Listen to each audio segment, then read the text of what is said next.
Jim, I'm just setting up right quick.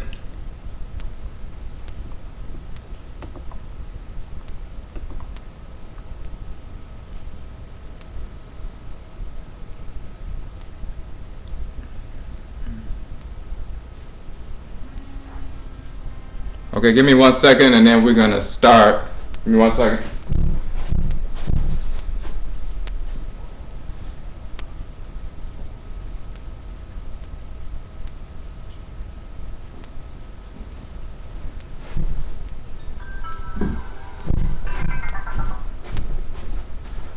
All right, so for members who are in the chat already, can you send me a message?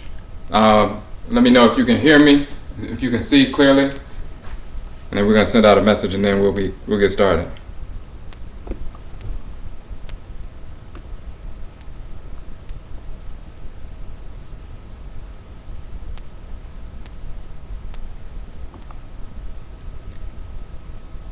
Okay, and if you, in order to ask questions, you have to log into Ustream.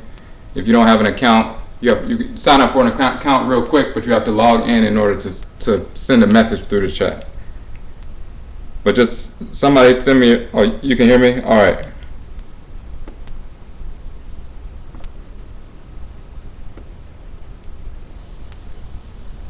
All right. I'm gonna send out one message real quick, and then we're gonna get going.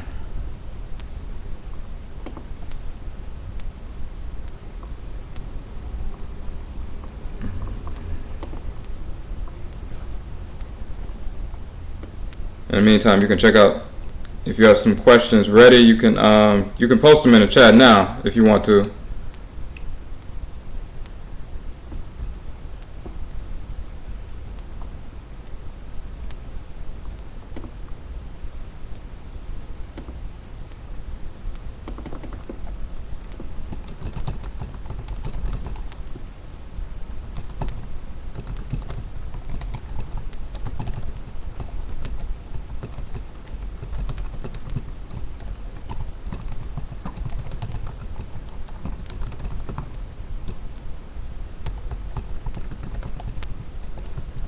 Okay.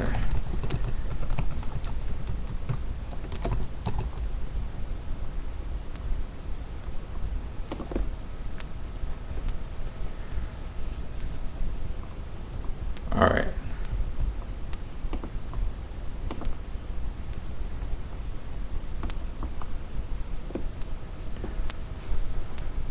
Okay, so Michiamo, Medinde Odwirafo, Kwesi Nehem, Ptah, Akhan, and Neye Akwesida. That means my name is Odwirafo, Kwesi Nehem, Ptah, Akhan. Today is Akwesida Sunday. We're dealing with AKANFO NANASOM, Ancient Authentic Akan Ancestral Religion. What we're doing with this broadcast is a little bit different. We just wanted to have a question and answer session because a lot of people had some questions that they wanted specifically related to AKANFO NANASOM, the various publications we have dealing with Ancient Authentic Akan Ancestral Religion. People had questions about different publications that we have. So we just wanted to open up the chat for questions. We've had different events in a number of different cities since the beginning of our New Year, our OKRAA Jira, which is our New Year celebration in Aakhuamuman and the Akwamu Nation in North America. Our New Year begins on the first full day of the Atim equinox, or the autumn equinox, the first full day of fall. To this year, that's September 22nd, so that was our year of 13,014. That was the beginning of our year. And since the beginning, even a week before that, leading up to that, we've been to a number of different cities. We were in Philadelphia in September, but also back October 12th, we were in Philadelphia. October 18th, we were in Houston. October 26th, we were in Delaware. November 9th, we were back in Texas. We were in Dallas. November 16th, we were in Virginia. November 24th, we were in Knoxville, Tennessee. December 7th, we were back in Philly. December 14th, we were in Hartford, Connecticut. And then just yesterday, December 21st, we were in Washington, D.C., and we had a good session in Washington, D.C. So our schedule, the next events coming up, we will be posting on the website. So we just want to, and all these different events, we very often will have 2 or 3 hour question and answer sessions in addition to the regular presentation. The most recent event in Connecticut, we had about a 4-hour question and answer session the day before the event, and then the day of the event we did the presentation for a couple of hours, and then after that we had a couple of hours of question and answer. So there's a lot of information that people want to share, people want to know about. So just you can start typing your questions in now, dealing specifically any topic dealing with AKANFO NANASOM. You can type them in the chat now. We have a number of people, I see it, are in the chat room or viewing. So you can just type in the questions now. The next event more than likely will be in the first or second weekend in December. It's possibly going to be back in DC again, so we're going to be sending out information dealing with that. And we possibly may be in Atlanta in the latter part of January. So we will be updating you with that. The questions are going to be focused around AKANFO NANASOM. If you look at the page, the introductory page, we talk about Akan people coming directly from ancient Khanit or Khanat, which is a title of Nubia, one of the many titles of ancient Nubia, Sudan. It's called Khanat, the Akhan Khanit land. Khan in ancient Kemet means to first, foremost, from the beginning, the south land, the front land, and so forth. And the people of the Khanat or Khanit land were called Khanitu or Khanatu, meaning the people of the first land, from the beginnings, from the south, and so forth. Khan means first, foremost, beginning, and so forth. It also means to count or to reckon, to calculate. In the Akhan language of Ghana and Ivory Coast, there are about 11 million Akhan people in Ghana, about 9 million in Ivory Coast. They make up about 49% of the people in Ghana, about 45% or about 42% or something like that, around that approximately in Ivory Coast. About 20 million Akhan people in West Afuraitkaitnit, today one of the largest ethnic groups. In the language, the term, of course, Khan means first or foremost, but Khan also means to count or to reckon. So when people say, why do people name themselves Akhan? Where did that ethnic name come from? In the language, the Akhan people of today will say Khan, the root Khan means first or foremost, meaning we were a component part of the first people created in the world. Khan means first or foremost, but also Khan meaning to count or to reckon, to calculate. We were a component part of the first people to engage in calculations, reckonings, learning how to measure and use those measurements to establish civilization. So calculation, mathematics and so forth, the foundation of making decisions based on the movements of the stars, the phases of the sun, the lunar phases, the earth changes, and establishing our civilization based on those calculations. So that was the foundation of civilization. So we were the first to come into being, Khan, and the first to calculate or reckon, Khan. That in the Akhan language today, it means the same thing in ancient Khanit or the Akhanat land, Nubia. Khan means first or foremost. It also means to count, to calculate, to reckon.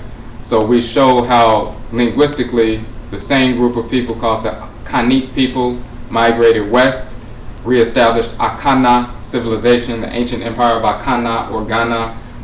After the invasions of the Muslim invasions, some of us moved further south from the ancient empire, the region of the ancient empire of Ghana and later Mali and Songhai. We saw that there was deterioration in that neighborhood, and some of us decided to move south. We reestablished ourselves in the forest belt, and it reestablished Akhana civilization or Akhan civilization. Some of our people were taken from the forest belt and brought to South Central and North America and the Caribbean and Europe during the enslavement, Kwesi, the great perversity, the enslavement period, and that's how some of us ended up here. So we can show the direct migratory pattern from ancient Khanit the Kanit land, Kanat, Nubia, to West Afuraitkaitnit, the forest belt, and to the Western Hemisphere.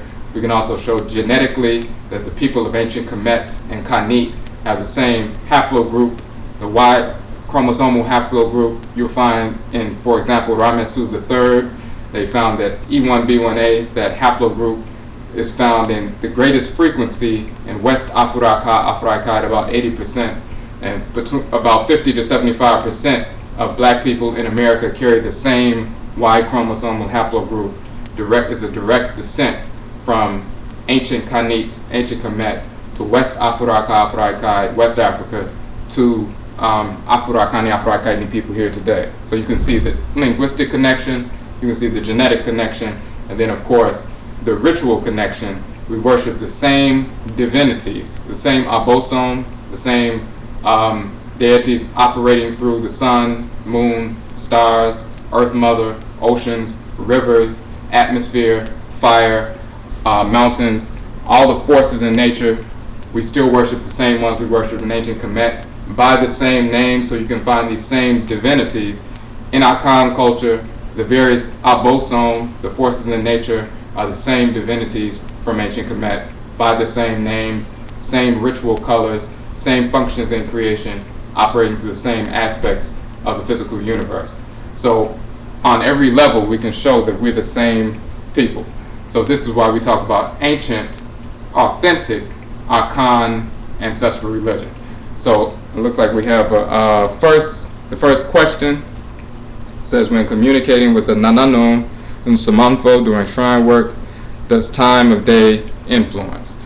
Very often we communicate with the Nananom and Samanfo during Anajo, which is the nighttime. That's not the only time that we communicate with them. The most important thing is whatever pact that you make with the Nananom and Samanfo, then you keep that pact. If they want to communicate, and they communicate all the time, but very often during Anajo, during the cool part of Ada means day, Ajo means cool, so Adajo, the cool part, Jo of the day, is nighttime. So that's why in our Khan culture, the term Adajo means nighttime. When the sun sets, just like when you show in ancient Kemet, the sun, the Aten setting in the west, and then the sun goes into the quote-unquote underworld for the 12 hours of the night, and that's in the world of the ancestresses and ancestors, the spirit realm, and people who are called Westerners or Amintio are the people who live in the west, meaning where the sun sets, that's symbolically saying the person's life sets. They're a living sun, and they set in the west just like the sun sets in the west. So often we would have our NKOMMO ancestral shrine on the western wall of the home, or southwestern, because that's where the sun sets, and that's the valley of the Nsamanfo, that's the gateway to the ancestral realm. So at nighttime, the energy is often more prominent, but you don't have to do it only at night. It depends on the pact that you make with your Nananom and Samanfo, and that determines that's the key. So very often it's at nighttime, but you can also do it early in the morning and even during the day if you need questions answered, or depending on your schedule, you can establish that time as long as you set aside a specific time, a specific space, and then you approach them in a specific manner according to, the way you develop that relationship with them. Okay. Okay. And now the next question, or did that answer the question? Just send me a response. Let me know if that answered the question. The sister asked the question, how do I create a shrine? Okay. So this is what we typically recommend first. Now we do have a couple of articles talking about the establishment of an NKOMMO, an ancestral shrine. First, let me give you the definition of the term. There are many different terms for an ancestral shrine. The term that we utilize in Aakhuamuman, Amaruka, Atifi, meaning the Akwamu Nation in North America, is NKOMMO. Nkom means spiritual communication. Bere in the tree language in Akhan means a time, it also means a place, and it also means manner. So Nkombere or Nkommere means it's a specific time that you engage in Nkom, spiritual communication. A specific place, Bere, that you engage in Nkom, spiritual communication, and in a specific manner, Bere, that you engage in Nkom, spiritual communication. So the Nsamai Kombre is the ancestral Nsamai Nkombre.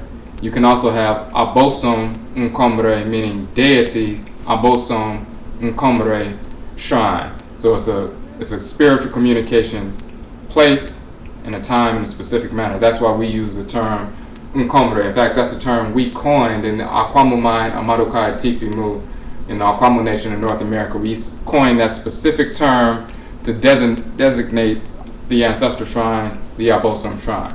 So what we typically recommend people do, first listen to the Kukutuntum, the ancestral jurisdiction, at least once. You do not have to memorize it, but you want to listen to that at least once because it deals with the cosmological foundation of creation.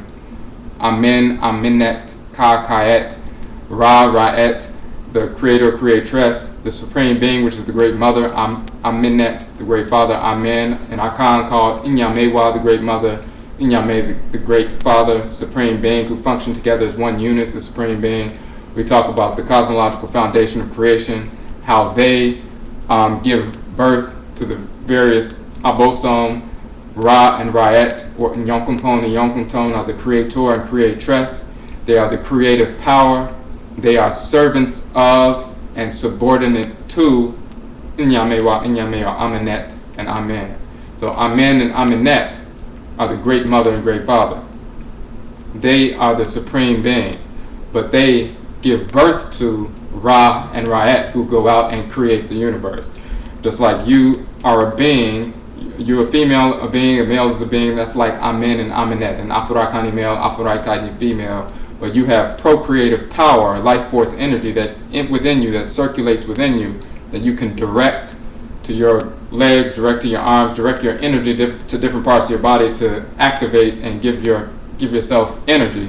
You can also direct it through your reproductive organs to procreate a child. You as the great being, Amen or Amenet, can direct your life force energy, your Ra and Raet, to go out and create. So you are the great being, you direct your creative force to engage in a process that you direct. Amen and Amenet, the supreme being, direct, they give birth to and direct the creator and creatress. So there's a difference between the creator, the creatress, and the supreme being. So we go into detail about that. We talk about the cosmological foundation of creation. We talk about the nature and function of the supreme being, the nature and function of the creator and creatress, the nature and function of the Abosom, which is the Akhan term for deities, spirit forces, divine spirit forces in nature that animate the sun, the moon, the stars, the planets, the oceans, the rivers, the mountains, the earth mother, and so forth. They are called Orisha in the Yoruba tradition. They are called Vodou in the Fon and Ewe cultures. They are called Arusi in the Igbo tradition. But we're talking about the same thing. All the groups on the continent in Afuraka, Afuraitkaitnit, in Africa have terms for these forces in nature, but we're all talking about the same forces in nature. Although our languages are slightly different, yet related, but the culture fundamentally is the same across the board. So we go into detail about that. We talk about the nature and function of the divinities, the Abosom, Ntoru, Ntorutu, or Netoru, Netutu, but more properly Ntoru, Ntorutu. That's the term, the major term used in Kemet for the deities. But they also use the term Mesu or Mosu, which means divine offspring, and that's where in Akhan, Bosu or Bosum, Abosom comes from. So we talk about that. We talk about the nature and function of the ancestresses and ancestors of Afuraka, Afuraitkaitnit, the Nananom Nsamanfo, the honorable or spiritually cultivated ancestresses and ancestors, as well as the ancestresses and ancestors that may have not may not have been spiritually cultivated, but they were good people, so we call them the Nsamanfo Pa, meaning good. So you have the Nsamanfo Pa, the good Nsamanfo, the good ancestresses and ancestors. But then you also have the Nananom Nsamanfo, meaning the spiritually cultivated ancestresses and ancestors. It is that class of ancestresses and ancestors that help us and have the responsibility given to them by the Supreme Being to assist us in our development, in our spiritual development, because they are the ones, that small group percentage that mastered life while they were here on earth. They learned how to live in harmony with divine order in every thought, intention, and action without profaning themselves or the community in the process. So because they lived in harmony with Inyame wa Inyame and Sheshe, or divine order, they achieved the societal office of Nana, which means the great elder, elderess. It's a gender neutral term, but it talks about somebody who's achieved that level of spiritual growth. They've been crystallized in that spiritual cultivation. So now they have the capacity and the responsibility to assist those who are related to them, and when they become Nananom Nsamanfo, those who are their descendants, they have the capacity and the responsibility, and they're the only ones with the capacity and the responsibility to assist us in our development. So we talk about the nature and function of the ancestral spirits, the ancestral realm. Then we also talk about the fictional characters of the Bible, Quran, and Talmud. So we go into detail about Abraham, Isaac, Ishmael, Moses, Aaron, Jesus, Solomon, Sheba, Menelik, David, Jesus, Yeshua ben Pandera, Muhammad, Brahman, Buddha, Yahweh, Allah. All of these characters are absolutely fictional. They never existed of any race whatsoever. It's pure foolishness. There's no such thing as esoteric Christianity, esoteric Islam, esoteric Judaism. All of that is foolishness. Hermeticism, Taoism, Buddhism, Kabbalism, Vedanta, pseudo-Native American spirituality.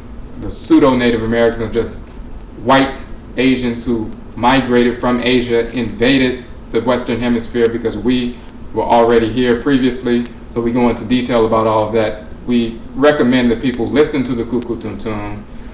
It's a free download from the website first, so you get fully grounded in the cosmology of Afuraitkaitnit, Africa, and your direct blood descendant from your ancestresses and ancestors, and that cosmology that's written in you, and you purge the false conditionings of the false pseudo-religions and pseudo-religious practices and pseudo-New Age spirituality, all of that foolishness. We also talk about the nature of the spirits of disorder, the whites and their offspring.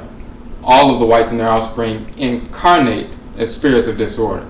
They're not some good whites and their offspring, some bad. They all are spiritually disordered. They are all divinely hated by the Supreme Being. Hated by the Abosom, the Orisha, the Vodou, the Arusi, the Ntorotu. Hated by the ancestresses and ancestors, the Nsamanfo, Nananom Nsamanfo, Egungun, and so forth. They are the cancerous cells in the body of black humanity, and the only response to cancerous cells is their extermination and their expulsion. So we go into detail about that. So once people have that full understanding about the cosmology and their place in the world, the nature of their soul, their spirit, their kra, their ba, or abra, then you can move on to the Uben Shang, which is a text. You can download it again from the website for free. We talk about the nature and function of our ritual practices, shrines, ancestral shrines, libation, ancestral and deity possession, ancestral and deity communication, idols, all these various different things, talismans, amulets, nature worship, a number of different practices that we engage in. And we show that when we engage in these practices, we are receiving, processing, and transmitting energy in a measurable fashion. We don't engage in any ritual practice that is symbolic. If it's symbolic without substance, then we don't engage in that. We don't engage in foolish, empty ritual. that is what the whites and their offspring, whether they're white Asians, white Europeans, white Hispanics, white pseudo-Native Americans, they engage in empty ritual because they have no connection to the Supreme Being, the Great Mother and Great Father, the forces in nature, or the ancestresses and ancestors of Afuraitkaitnit, Afuraitkaitnit. They don't have a KRA, they don't have a soul, they don't have a divine consciousness, so they engage in pseudo-ritual that's an imitation and corruption, a fragmentary corruption of our ancient traditional practices. It's impotent and foolish. They engage in that. We engage in real ritual. So we have people read that, and then read the Wabojida, which are principles of purification, fundamental principles, 7 fundamental principles of purification that are written within our Kra, Nemoja, our soul and blood. And once we reclaim that, then we can move forward with a requisite level of purification or cleanliness, spiritual purification, where we can go forward and then establish an NKOMMO. So we have the article NKOMMO, Ancestral Shrine Communication. You can download that article. NKOMMO, Ancestral Shrines and Kemet. We also have NKOMMO and the 7 senses, and then the article Odwirafo and Aakhuamuman, and all of them talk about ancestral communication. In the first article, we talk about we talk about the nature and function of a shrine, and how to establish a basic shrine using 4 basic elements: candle for fire, a bowl of water, a stone from the Earth Mother, just you going out into the forest or outside and getting a stone, asking them to direct you, Nana Asase Afur, to direct you and pick the stone that you're drawn to. You bring that. Of course, you have a cup to pour libation. Incense, we often use frankincense, myrrh, and then we talk about having a representation of the divine balance of male and female. We recommend that because we need to constantly be reminded of the divine balance of male and female. There's Amen or Amen Ra, there's Amenet Raet, there's Ka and Kaet, there is Ra, the creator, Raet, the creatress. There are the Abosom, the Ntoru, so-called Neteru, but also Neter-tu, which are the goddesses, Neteru or Ntoru, which are the gods. The goddesses and gods, the ancestresses and the ancestors. So it's not just the creator, God, and the ancestors. There's the great supreme being, the great mother and father. There's the creator and the creatress. There are the goddesses and the gods, the ancestresses and the ancestors. If we use English words sometimes to describe what we're engaged in, we need to be clear, and we need to constantly remind ourselves and whoever we are conveying this information to that there are ancestresses and ancestors. If we say ancestors, we should say ancestresses as well. If we say gods, we say goddesses as well. If we say creator, we must say the creatress as well. We can't leave out half of creation. So we go into detail about that, but we show that we should at least have a representation. This is what we do. This is our own convention, but a representation of the balance of male and female. It could be a sculpture. It could simply be printing out an image of Asar and Aset and placing it on the shrine, or Ra and Raet, or Amen and Amenet, or even drawing a picture of them. Or even if you didn't have that, you could go out and get 2 stones out from Asase Afur, the Earth Mother, that carry that energy you're drawn to, and those 2 stones would represent the balance of male and female. But we have those various elements, and then we move forward. So that is in the article NKOMMO, Ancestral Shrine Communication. You can find it on the AKANFO NANASOM page, as well as a number of different pages on the website, but definitely that page. Let me put the link for that page up right now.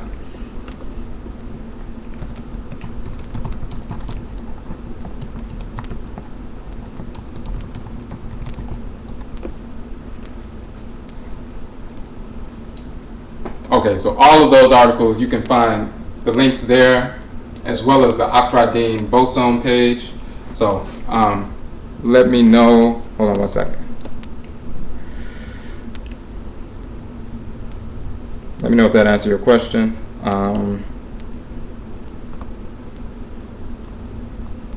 Okay, yeah, you said you had a number of questions. So yeah, just type them into the chat, and then we'll get the questions in order.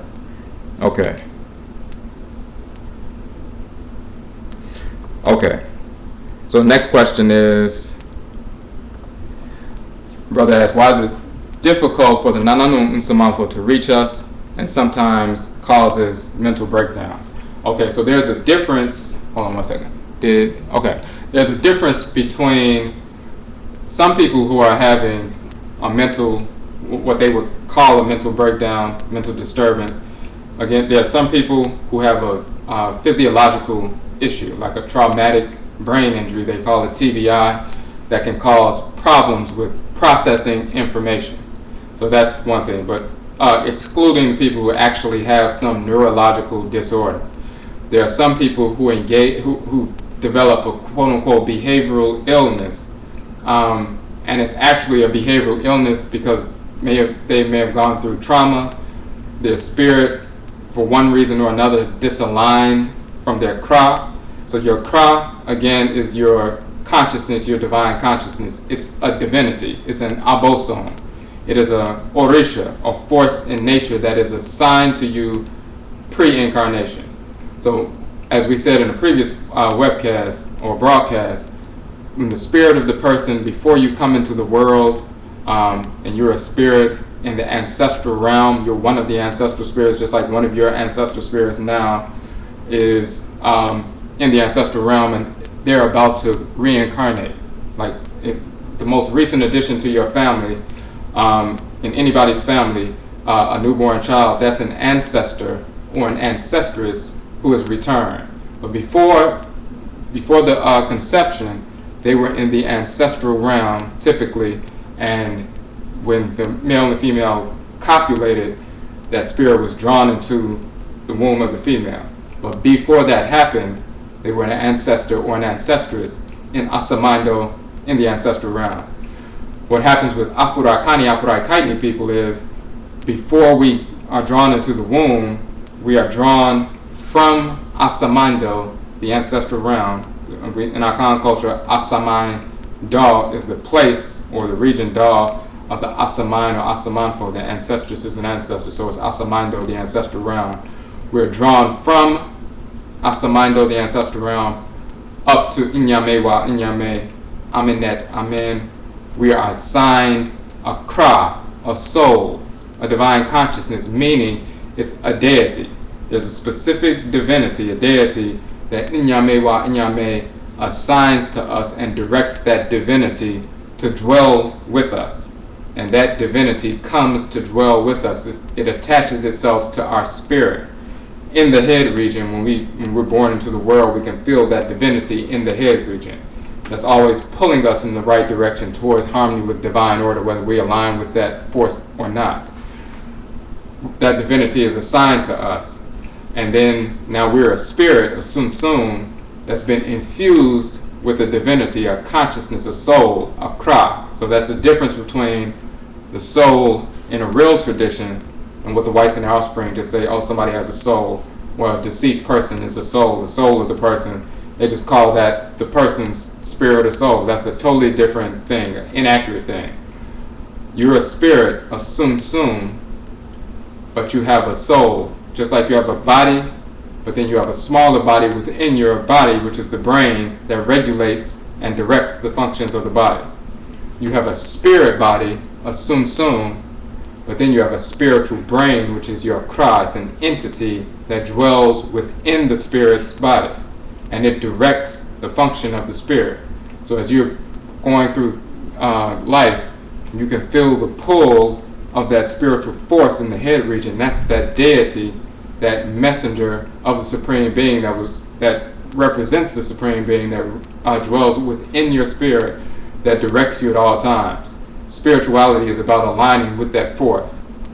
What happens with some people, first after we're infused with that, then and encoded within that kra, which we call in Akhan, ka and kamet is the soul, the female is kaet. It's called Ori, Inu, or the inner Ori, the inner head in Yoruba tradition, and the Selido in Vodun. Once the spirit of the person, the Sum is infused with the Kra, now you're a spirit with a soul. Now you're a whole entity.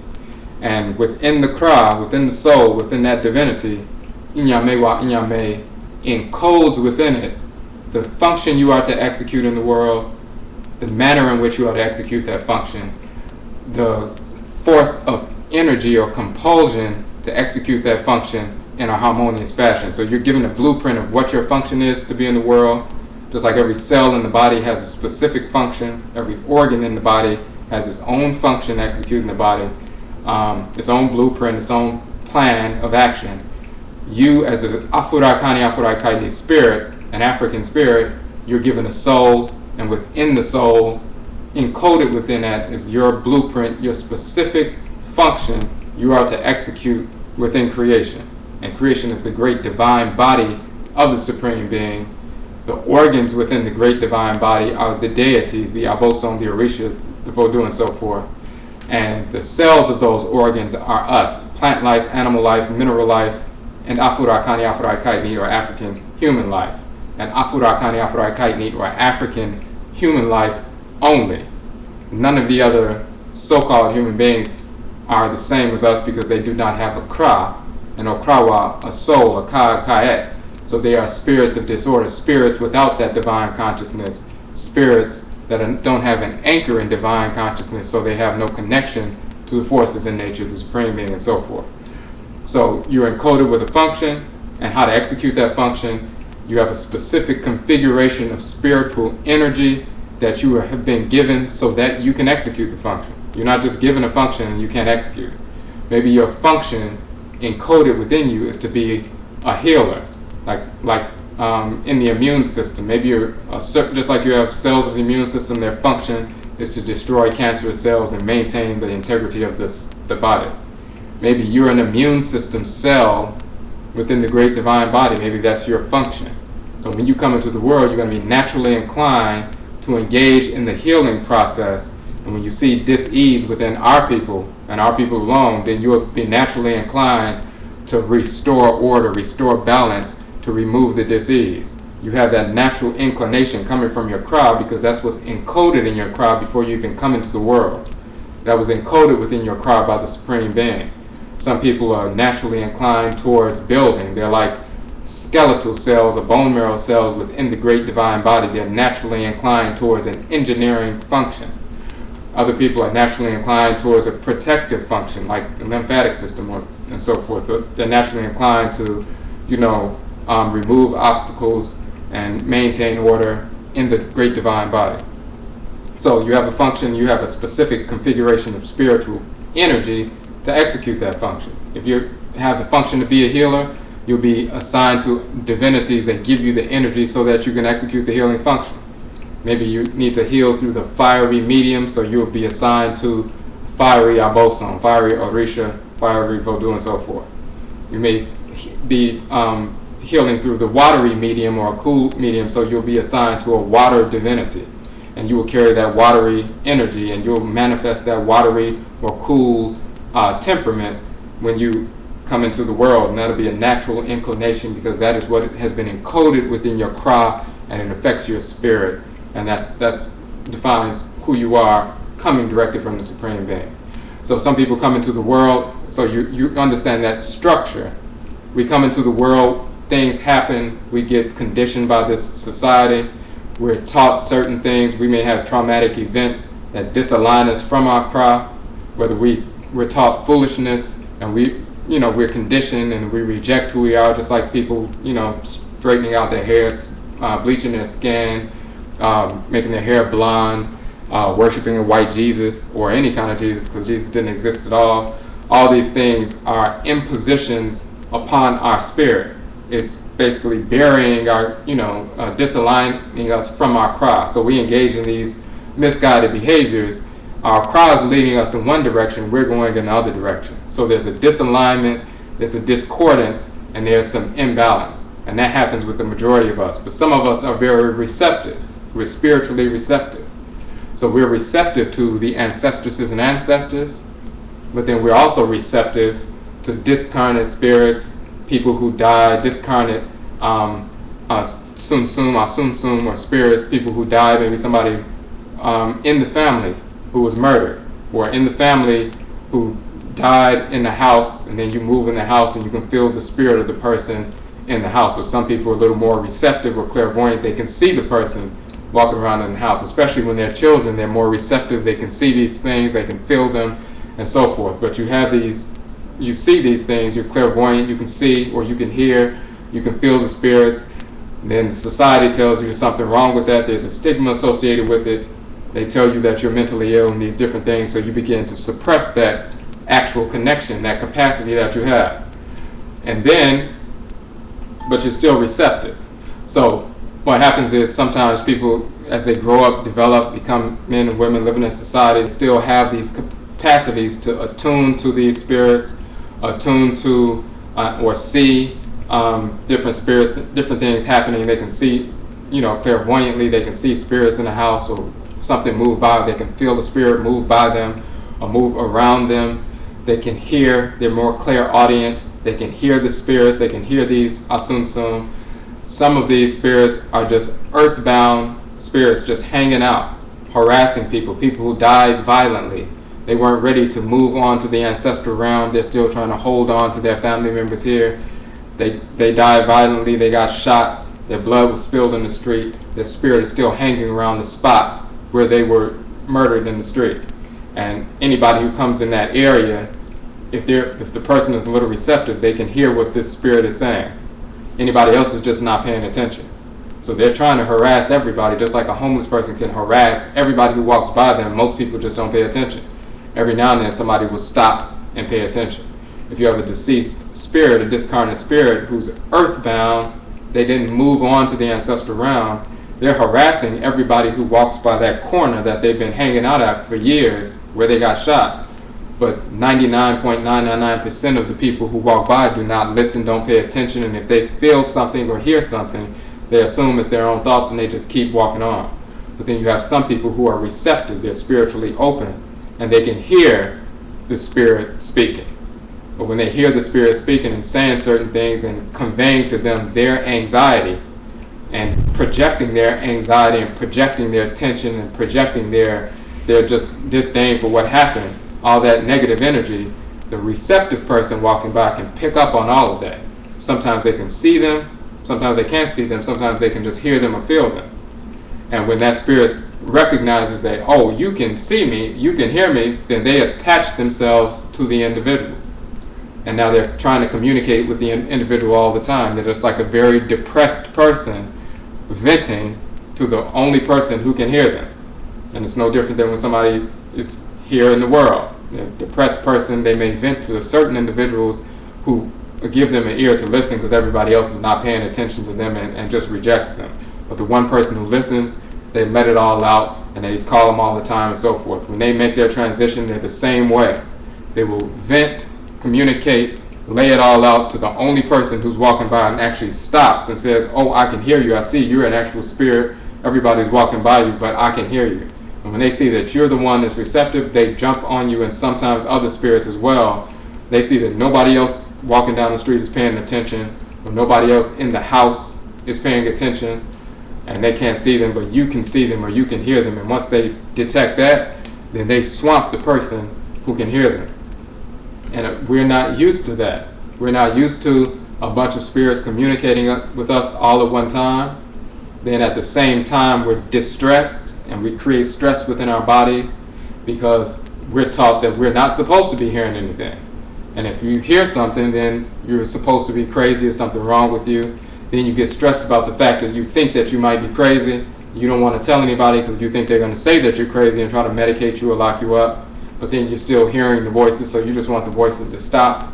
So you become stressed, you become traumatized. When we have stress, then we secrete hormones unnaturally and out of cycle, which creates more stress, it creates more illness, creates disease. It can lead to, of course, a high blood pressure and headaches and everything. And then you get to the point where you don't want to have anything to do with all of that, so you would rather focus on anything outside of what's actually going on. You want your focus somewhere else. So you take your focus totally away. You just don't focus on the reality of what you're going through because the reality of what you're going through is too painful. So you would rather focus on something else. And when you start focusing on something else, you neglect what's happening in the here and now there's a disconnection or a discordance. And what's happening is people see you operating in the world as though your mind is in a totally different place, and it is. because you don't want to be focused on what's happening in the world because it's too painful, it's too traumatic, and the possible repercussions of, what people may do if they find out what's going on with you is also painful. So the potential that other people find out what's going on is even more painful than what's actually going on. So you do take your mind and your spirit and your focus, and you focus on something totally different. Just like somebody daydreaming, people are trying to, get their attention, their mind is somewhere else. But you go into that mode of quote unquote daydreaming, and it lasts for hours, days, weeks. It just varies. And now people say, okay, the person's ill. It's no different than if you went into a region where there were a whole bunch of people who were drug addicts, and they're all in this particular street or in certain abandoned buildings. You can have some other people out on the outside saying, hey, you need to come away from that area, it's a bad area. But if you're hanging out in the area, you're only listening to the people who are in your immediate proximity, and you allow yourself to be influenced by them, the other people may not have as much influence until you direct your focus to them. It's the same thing with the Nananom and Samanfo. They're always ready to communicate with us. But if you have people in your immediate presence that you're more focused on, and you go along with them, then you're going along with wayward, discarnate spirits. Just like somebody can go hang out with the wrong kind of people instead of listening to what their parents tell them. They hang out with the wrong kind of people anyway. They end up getting in trouble. We listen to the wrong kind of spirits that have connected themselves or attached themselves to us. And then the Nananom and Samanfo, we still hear them, but their voices are more faint because in the immediate present circumstances, we're not paying attention. We're more latched on to the ones in front of us. So what we need to do is reestablish, first, the same process, going through the Kuku Tumtum, Uben Sheng, Wabojida, and then dealing with the ancestresses and ancestors. But we need to refocus ourselves on the fact that, one, we have a OKRAA. We have a divinity, a divine consciousness that's encoded, that's infused within us, and that is the central force that we should be aligned with. Just having knowledge of that, which most of us have never been told or informed about, just reclaiming that reality and seeking to realign with that in and of itself begins to repel these negative entities. Then when you reestablish communication with your ancestresses and ancestors, through ancestral communication, establishing a shrine, they begin to help to repel these negative entities as well. And then when you engage in ritual practice with your Nananom and Samanfo, it's no different than working out. The more you work out, the stronger you become, the more you're able to repel, bacteria and things like that. You strengthen your immune system. It's no longer compromised. When you engage in ritual practice, you strengthen and make your spirit, we say the Sum become, Sum Yeduru, or the Sum is heavy, it has substance, it has weight, it has power, and your Sum is no longer as light and able to be pulled around in different directions. You're able to repel negative entities and just focus on your ancestresses and ancestors, your Nananom and Samanfo, and focus on your OKRAA. So let me know if that answers your question.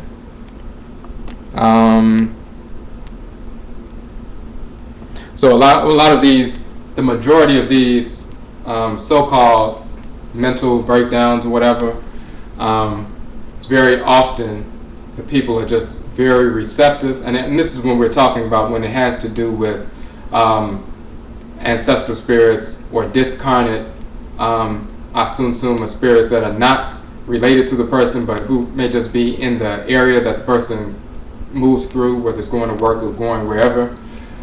People are receptive to them, and then they influence them. Now, there's also people who have, suffered from traumatic experiences, rape, torture or molestation and different things like that, and they internalize that pain, internalize the trauma, and it's hard for them to focus outward. But again, it's pain, it's trauma. They keep reliving that or rehashing that. They've never been taught how to move beyond it. So when you have a great deal of pain that you've internalized, you don't want to focus on the pain, so you'd rather focus on something totally different. The pain is too much, so you just want to direct your focus away. So when people do that, then they're considered, mentally ill, and then they're given medication, which just all it does is just destroy or really pervert their physiological system, their brain cells, their neurons, the firing of the neurons and everything else. It makes the whites and their offspring a lot of money, and it causes us a number of new problems, but it doesn't solve anything. So when people have a great deal of pain, they don't know how to address the pain, they don't know how to overcome it, they believe that they have to internalize it, have to keep focusing on it, they don't know how to, move beyond that, then they feel like they have to focus on it, it's still there, it's a part of them, but they don't want to focus on it. So they focus on anything else to the point where they get into that state where they'd rather just quote unquote daydream, focus on anything else than that constant reminder of that pain. And then they're considered having a behavioral illness. But we've always had these things in the community, and we have ways to address it through the ancestral religion. This is where ancestral communication comes in, as well as dealing with, NKOMMO, which are honorable elders and eldresses in the community. But since we don't have, most of our people are engaged in Christianity, Islam, foolishness like that. People don't know about the culture and how to address these issues. So we in America have to focus more so on our ancestresses and ancestors, on the NKOMMO Nanasom. Normally in a normal situation, we would have people in front of us in the family, extended family, who have mastered life, who know how to navigate through these issues, and they could show us that process. And then we would also get information from the NKOMMO Nanasom, the ancestresses and ancestors. In our condition, most of our older people in the community who would normally be in that position to assist, they've been compromised by Christianity, Islam, and the other pseudo-religions in this Western perverse, dissexual, homosexual culture. So they're not in a position to be able to assist. So we have to spend more time dealing with the NKOMMO Nanasom, getting information directly from them, which is not a bad thing because you get the information pure, uncut, and authentic, and you can incorporate it into your life. All right. Okay. You said, now one question. Okay, give me 1 second.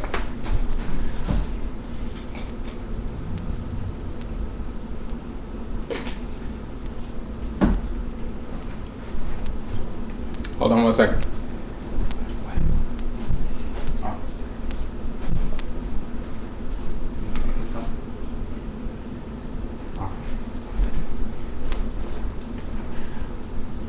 Okay, so you had a question, why don't they have an OKRA? Okay, so if you look in the OKRA complex, the Soul of AKANFO book, we talk about race and the OKRA. So we go into that in a little bit, and we also go into it in the Kuku Tumtum, the ancestral jurisdiction. So as we were saying with regard to incarnation and reincarnation, when you have a spirit in the ancestral realm, or discarnate spirit in our community, you have an Afurakani person, male, Afuraitkaitnit female spirit. They're about to return in through the womb of one of their descendants. Before that happens, they're drawn up to Inyame wa Inyame. They are infused with an OKRA, a divinity, a force in nature. It's infused within their spirit in the head region.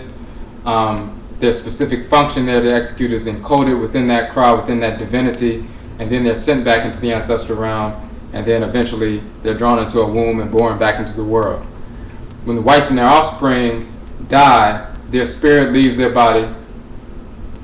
They're in a lower level of the spirit realm. They are not allowed in the ancestral realm of Asamindo, where the Afurakani, Afuraitkaitnit ancestresses and ancestors are. Just like you have two magnets on a table with the same polarities facing, if you put one of the magnets near the other one, it will repel the other one without touching. The Afurakani, Afuraitkaitnit ancestresses and ancestors are spirits that live in harmony with order, just like the Abosom, the forces in nature, are spirits of order. They embody divine order. They repel disorder. The whites and their offspring are spirits of disorder. So we repel them naturally. As long as you're in harmony with order, you repel disorder or any spirit of disorder. The reason they are spirits of disorder is because they do not have an OKRA or OKRAA, Aka, Okaet, Ori, Inu, or Selido. So they are repelled. They are spirits without an OKRA. They can't get into Asamando, the ancestral realm. They're either earthbound or in a lower level of the spirit realm, and that's where they dwell. And then when one of their descendants copulates, then they're drawn back into the world through one of their descendants and come back into the world. So they go from living in the world, die a lower level of the spirit realm or earthbound, and then right back into the world through one of their descendants. When we make our transition, our spirit leaves the body. We are in the ancestral realm, unless we get caught up in some trauma, like we said before, and now we're earthbound and hanging out the spot where we got killed and things like that. But most of us, we go to Asamando, the ancestral realm. When it's time for us to reincarnate, we are first drawn up to Inyame wa Inyame, given that Kra, that divine function, assigned Abosom that support that function, whether it's a fiery Abosom or watery Abosom or Abosom of the atmosphere, whatever it is that's assigned to us to give us that energy so that we can carry out our function. Those assignments are made, assigned to our spirit. We are infused with that energy, and then we're sent back into the ancestral realm to await reincarnation, and then we're drawn into the womb. The whites and the offspring never get to that point. They never get to Asamando, the ancestral realm, and they never get to Inyame wa Inyame because they are repelled by Inyame wa Inyame. The reason they are so is because before the whites and the offspring existed, of course, there were only Afurakani, Afuraitkaitnit people, African people, black people on the planet. And that was the case for millions of years. Now, just like you have 1 out of every 100,000 cells on average within your body becomes cancerous at any given time, that means the cell, instead of functioning normally and supporting the organ or organ systems of which it is a part, it begins to go in a different direction.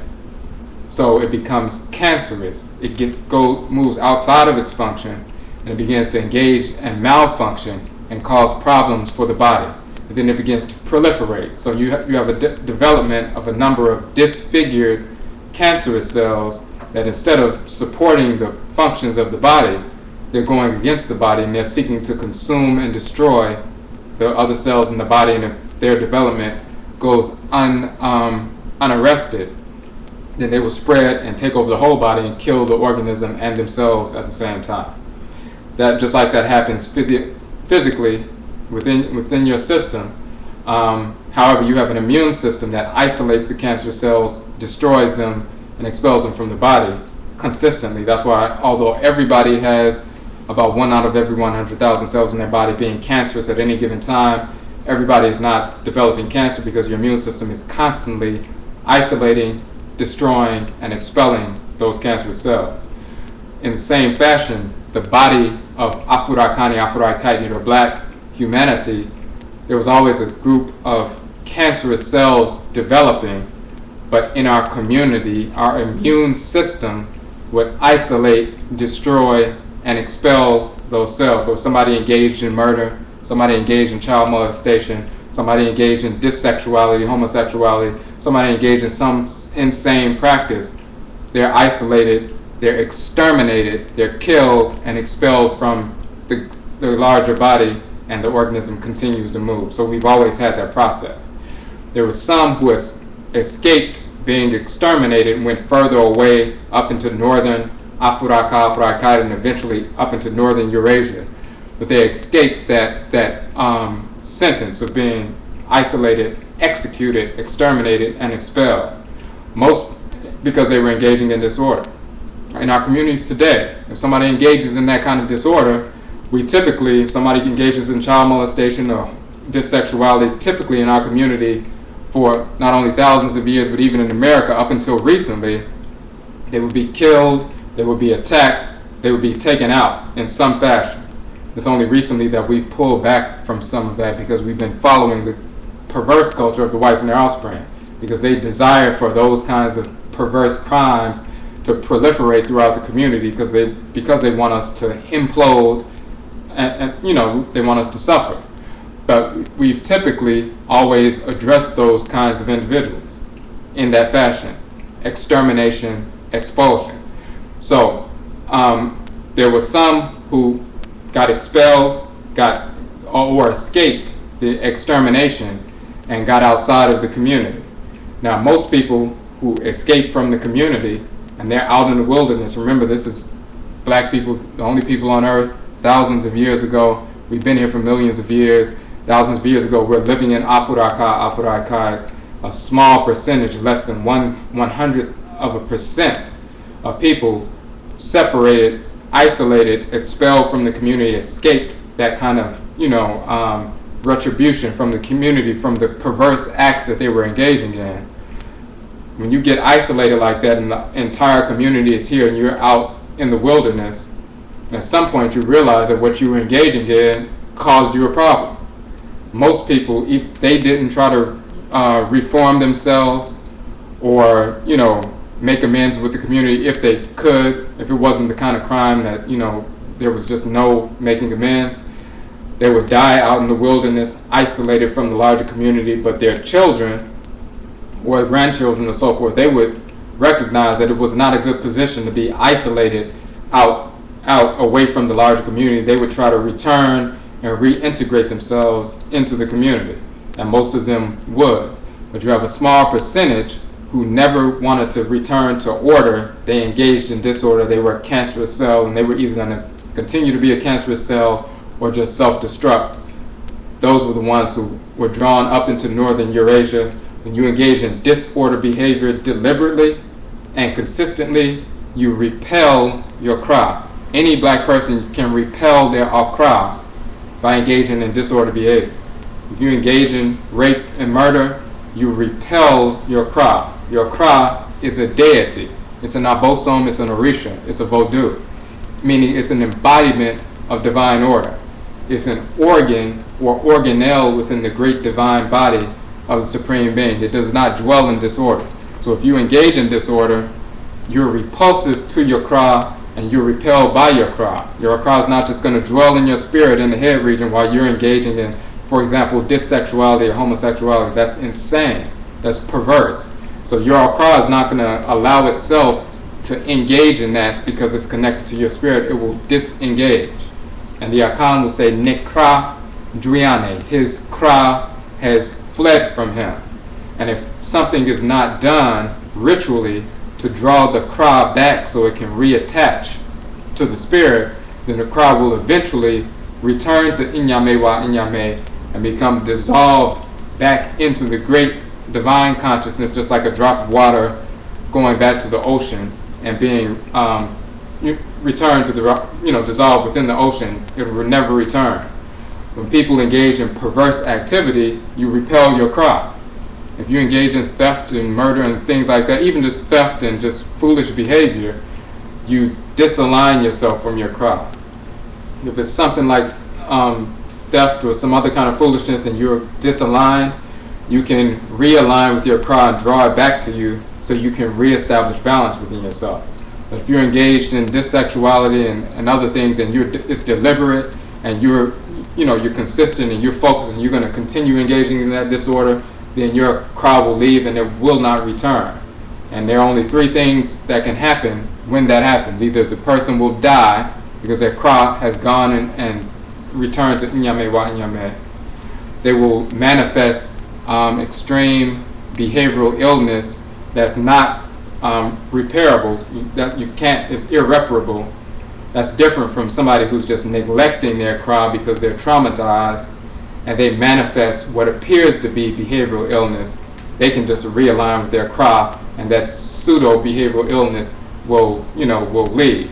But somebody who's actually repelled their OKRAA and it's gone, and they no longer have an anchor in divine order, they no longer have an anchor which makes them spiritually aligned or balanced, then they manifest extreme and permanent behavioral illness, real schizophrenia, real bipolar schizoaffective disorder, not pseudo but real, and they will manifest like that until they die. They will manifest Odaim, spiritual illness, behavioral illness, madness, and Akhan is called Odaim, and that will be their condition until they die. That's the second possibility. The third possibility is when the Kra totally detaches and returns to Inyame wa Inyame, never to return. The person will manifest extreme antisocial, as they call, disorders, a vulgar disregard for divine order, for anything harmonious, and they will manifest that kind of behavior. They're just a cancer cell, a criminal entity, and they will remain that way until they are exterminated, until they just die on their own, until they self-destruct. This is what happened with the whites and their offspring. Those black people who engaged in disorder, and they were deliberate and consistent, and all they wanted to do was engage in disorder like a cancerous cell. They escaped the extermination, went further up into northern Eurasia. And of course their Kra disengaged from them, returned to Inyame wa Inyame. Now they're spirits without an Akra, like a body without a brain, and now they're running amok. They're spirits of disorder. And when they reincarnate, they don't get drawn to Inyame wa Inyame. They return, just like we talked about. They die, go to a lower level of spirit realm, return through their descendants, and they come right back. They're still spirits without a Kra. So they're spirits without an anchor in divine order. They engaged, one of the major reasons they engaged that, became that way, is because they were engaged in dissexuality, homosexuality, that perverse activity. When you take the life force energy that creates the universe, and it's your procreative power and it's used to create a human being, and you pervert the procreative power of Ra and Ra'at and try to use that sexual procreative power for perverse purposes, then you're going against the entire creation. So people engaged in dissexuality, homosexuality, we call it dissexuality, it's a more proper and defining term, engaged in child molestation, incest. Those people repel their Kra. We're not talking about people who were traumatized against their will when they were younger. We're talking about people who engaged this process because of their own perversity, and they're deliberate about it and they want to continue. They repelled their Kra forever. Now they're spirits of disorder. So they were drawn up into northern Eurasia. They continued engaging in spiritual perversity, sexual perversity, incest. Incest creates a higher incidence, an extreme incidence of albinism, a heightened manifestation of albinism. So you have two people giving birth to, brown people giving birth to children with white skin, blonde hair, light eyes. Various genetic mutations manifest as a result of that, including autoimmune disorders. A major autoimmune disorder is vitiligo, where your melanin begins to be stripped from your body. So a number of different mutations, including that, rickets and everything else. But this is how they manifested. Once the Okra left, of course, the melanin began to leave as well. So it's because of their disorder that they repelled their own Kra. That was the spiritual manifestation of the whites and their offspring, and then physically engaging in incest and sexual perversity led to an increase in albinism. Of course, they were in northern Eurasia by that time, caught up in the Ice Age. That caused even more problems as far as morphology, the shape, characteristics, morphological characteristics, the shapes of their nose and lips and their bodies, because they were in the snow, didn't have the proper nourishment and all that. That's just an extra effect. But the key difference is they repelled their Kra, they became spiritually disfigured, and that manifested as a physiological permanent disfigurement. So melanin recessiveness, the shapes of their noses, lips, their bone structure, their hair, that's all perverse. That's a manifestation physically of the spiritual degeneration that they brought upon themselves for engaging deliberately in spiritually perverse acts. So that's why they don't have a Kra.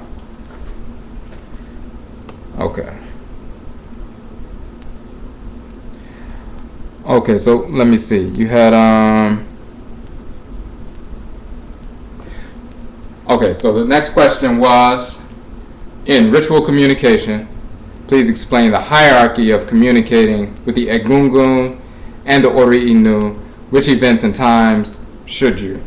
Okay, so there's a difference. So the brothers using the terminology in the Yoruba tradition, Yoruba people of southwestern Nigeria, about 30 million Yoruba there, and there were many, many, many Yoruba people. One of the largest groups that were, enslaved were Yoruba-speaking people.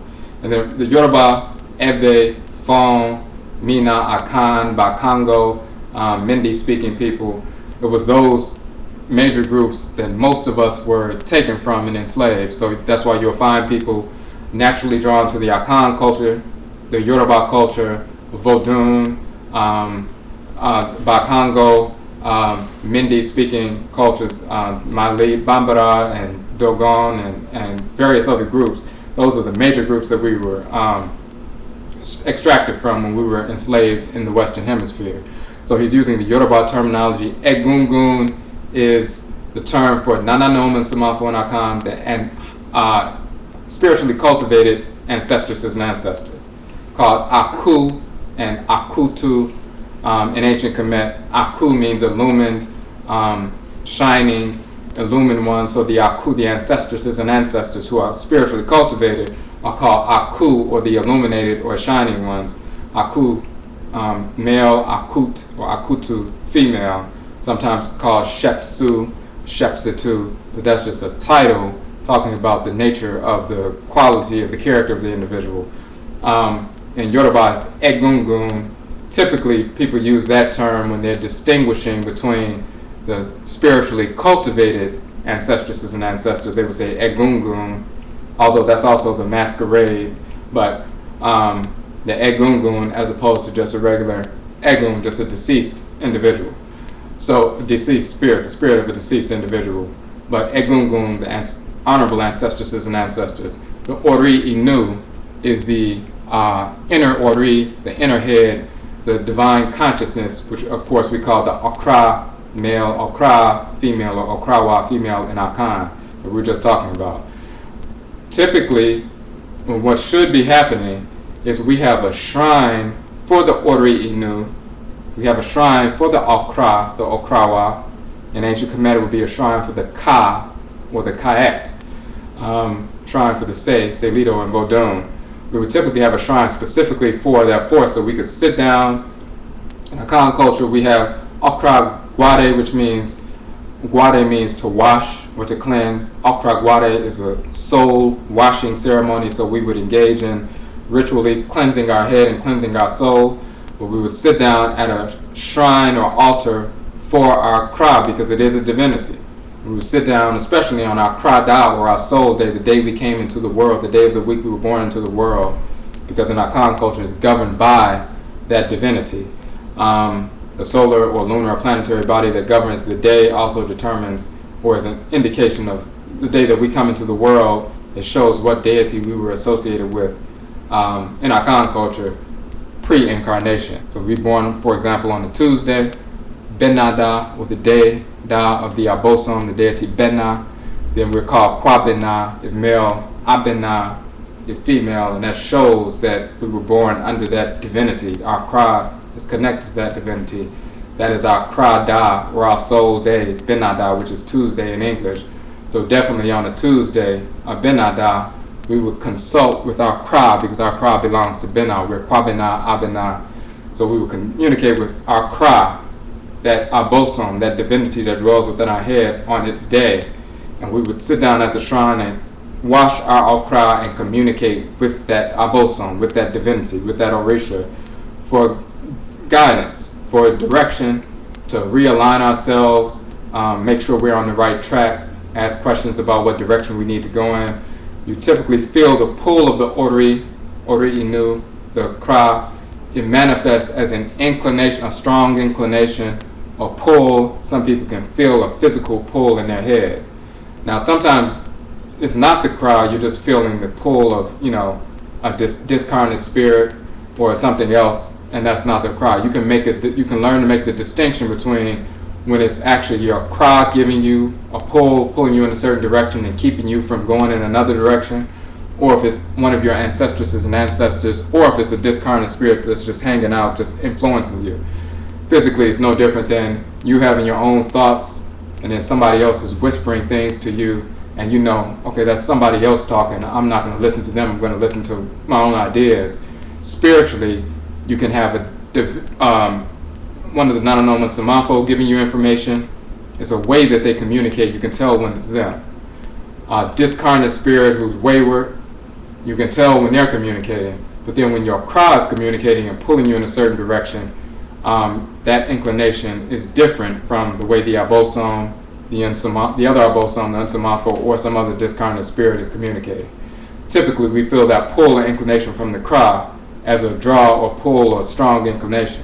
As we develop a communication with the OKRAA, we can begin to dialogue with the OKRAA just like you can dialogue with another Abosom.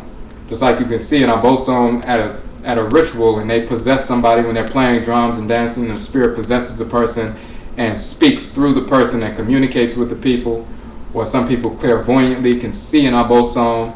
They may see Heru, which we call Nana Yao in the Akhan tradition, manifesting as a strong black muscular male, a spiritual figure, you know, having his specific implements, and he will communicate with the person. They can see Nana Yao or see Heru standing there in the room communicating.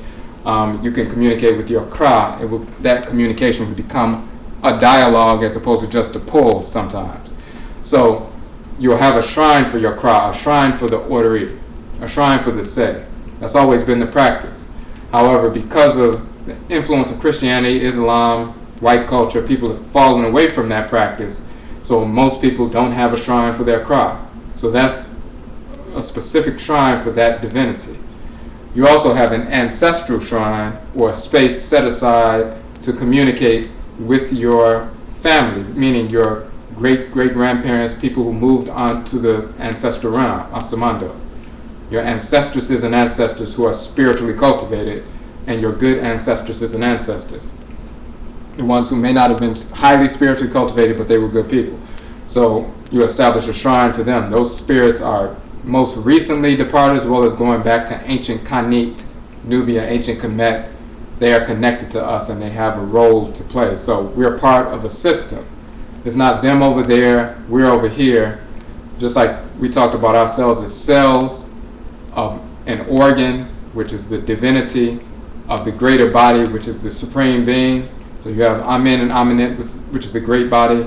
The organs, the smaller bodies within Amen, Amenet, or Nyame wa Nyame are the divinities. They regulate order as organs within the great divine body. And the cells of the organs are us: plant life, animal life, mineral life, Afurakani, Afuraitkaitnit, human life. And we live in harmony with the organ of which we are a part. Just like your liver cell supports the liver organ, the liver deity, their parent deity. When they serve their parent deity, the liver cell is serving the whole body at the same time, because that's the structure. The heart cells serve heart functions. They're serving, or the heart deity, they're serving the whole divine body at the same time, because that's the nature of the structure. When we as cells serve the divinity we were born under, the divinity that governs my OKRAA, as a Kwesi is Awusi, called Asara in ancient Kemet, Osala or Oshala or Obatala in Yoruba, and Agwu, Isi in Igbo. When I serve and live in harmony with Awusi, who governs my OKRAA, then I'm living in harmony with the supreme being, Nyame wa Nyame, at the same time, because I'm a cell within the great divine body.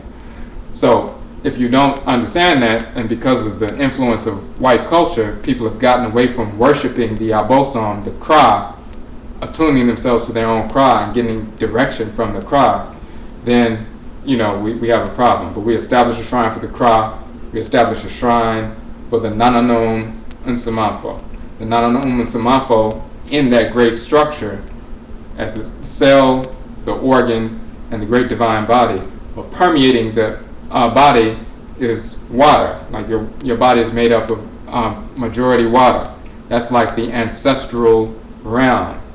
And when your cell dies, the elements of the cell go to the water in the body, it's cleansed, nourished, rejuvenated, and becomes part of a new cell.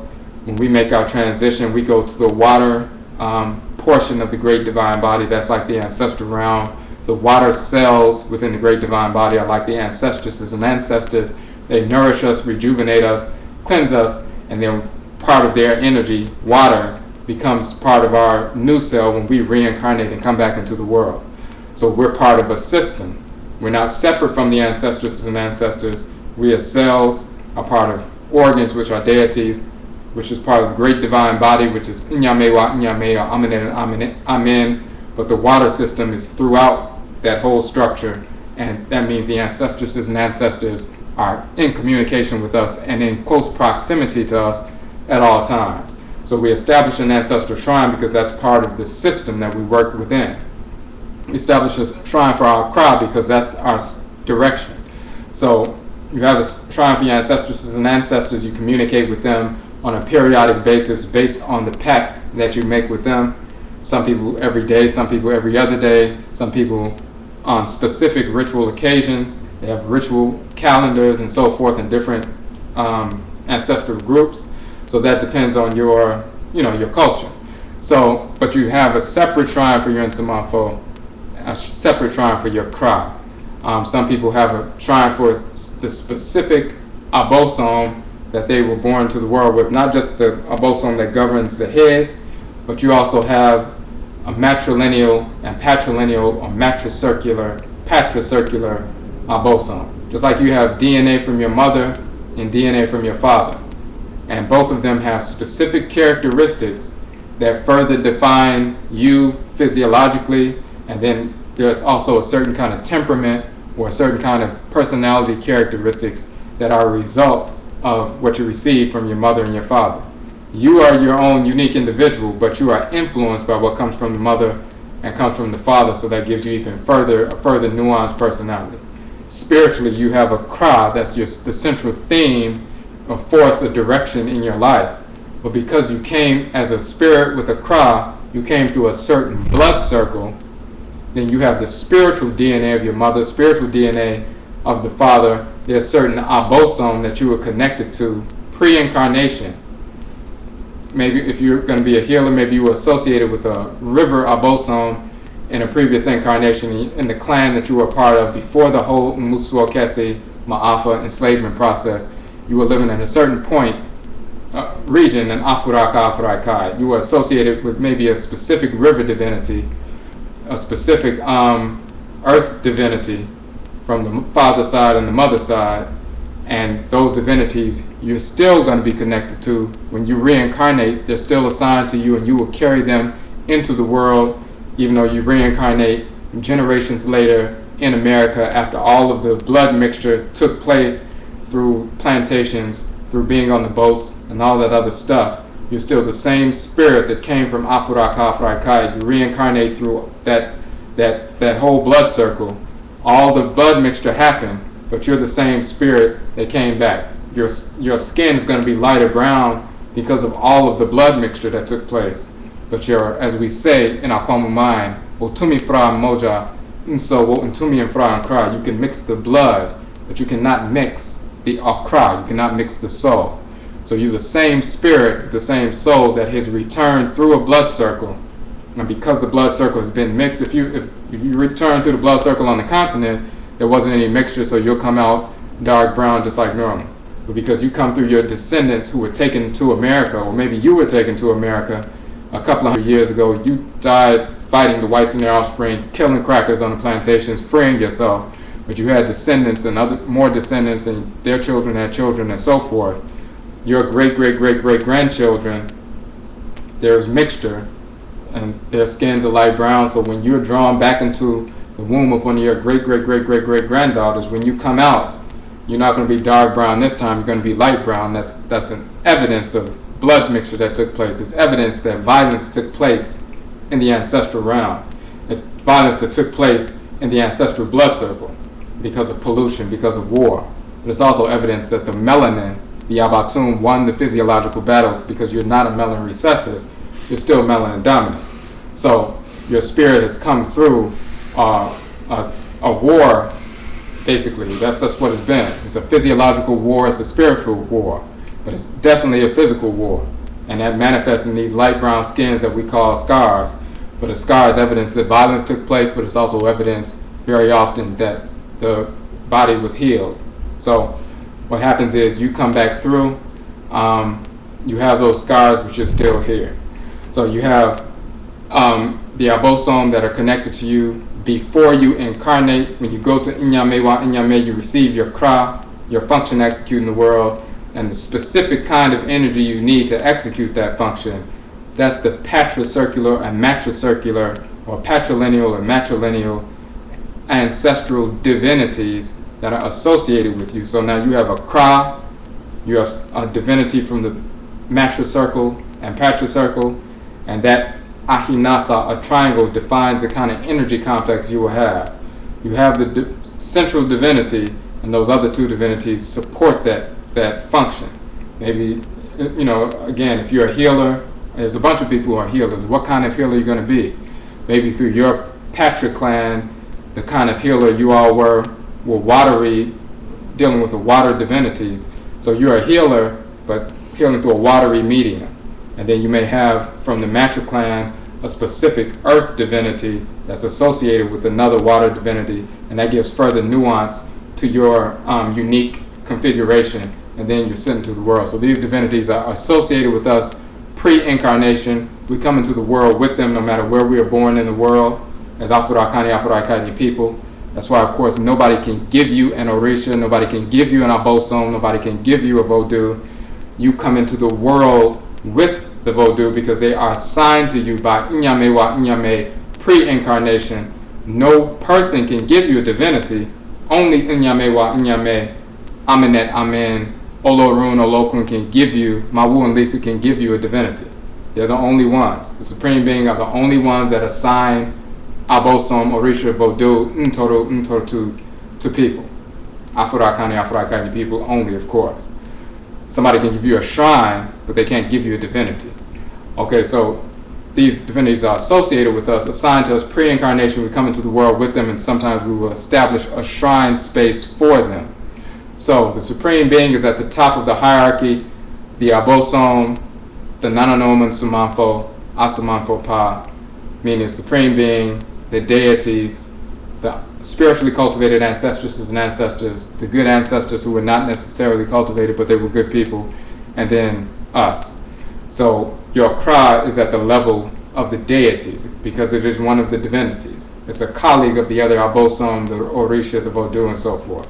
So you communicate with your Kra, your Ori Inu, your Selido, your Ka, your Kayet at its own shrine. You salute your Kra, of course, every day.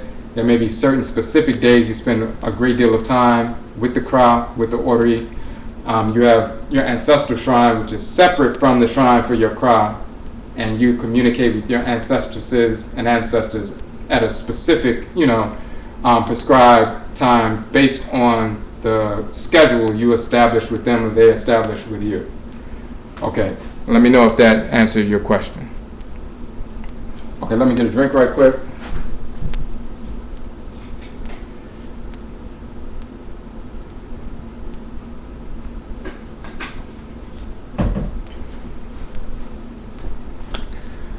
Okay.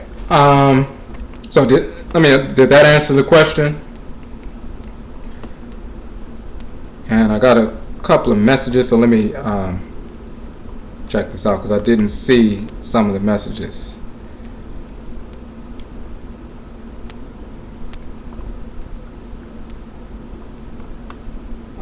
Hold on one second. All right. You answered that one. Correction, you said the hierarchy of using the shrine for Egungun and for the Oriya Nu, which is more important. Okay. I didn't see that response at first, but hopefully through that process, one is not more important than the other. If you look at what we call a Obra Hinasa, Obra means life, and Ahinasa means a triangle. And we utilize that symbol on the website, but at the apex of the triangle is the OKRAA, the Ori Inu, the Selido, the Ka, the Kayet. The bottom right hand corner is the Abosom, the Orisha, the Vodou, the Ntoru, the Arusi, the deities, the divine spirit forces in nature. And then the left hand corner is the Nananoman Samanfo, the Egungun, the Kuvita, the Mwo Ndichie, the ancestresses and ancestors. So you'll see that the Abosom and the Nsamanfo, the deities and ancestral spirits, support the Kra, because the apex of the Kra, that's your Kra is actually a shrine, literally, for the Supreme Being within your spirit and within your body. And the Abosom and Nsamanfo, the deities and ancestral spirits, they support what's encoded within your Kra. So they support whatever your Kra is leading you to do. The Abosom give you the power to execute what your Kra is telling you to do. And the Nsamanfo, the ancestral spirits, give you the guidance on how to execute what your Kra is telling you to do, specifically in accordance with the manner in which you came into the world, specifically according to your spiritual anatomy, your spiritual makeup, your specific blood circle. Because the way you approach the healing process coming from your blood circle would be different from the way, say, a Akhan person. If you're Yoruba, the way the Akhan person approaches the divinity, Benna, for example, who is Ogun in Yoruba, we call him Benna in Akhan. The way we approach Benna and utilize his energy, if we're born under him, will be slightly different than the way the Yoruba person approaches that divinity, who they call Ogun. And we also use that term Ogufo or Oguni, which means metal caster in Akhan. That's why Ogun, the Orisha metal, is the same divinity, but we typically call him Benna. The way we address that force in nature would be slightly different than the way the Yoruba person does, because we have a different blood circle.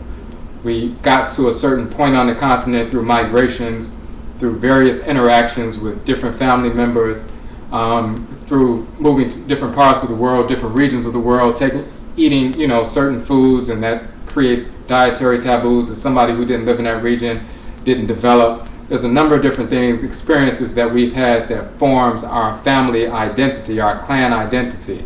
So the way we approach, even the way we sing songs or dance or whatever, the way we move that energy towards that divinity and the way we receive the energy from that divinity is slightly different than the way somebody else does, because of their various experiences intergenerationally. So the Abosom will give you the power to execute what is encoded, the blueprint that's encoded within the OKRA. The ancestresses and ancestors give you the guidance on how to utilize that energy to execute what's in the OKRA without creating disorder in yourself and in your clan in the process, because there's a specific way that your clan approaches these spiritual exercises and executes their function in the world that's different and distinct from somebody else. But there's no, as you can see, there's the Abosom, the Nsamanfo, the deities and ancestral spirits that support the Kra.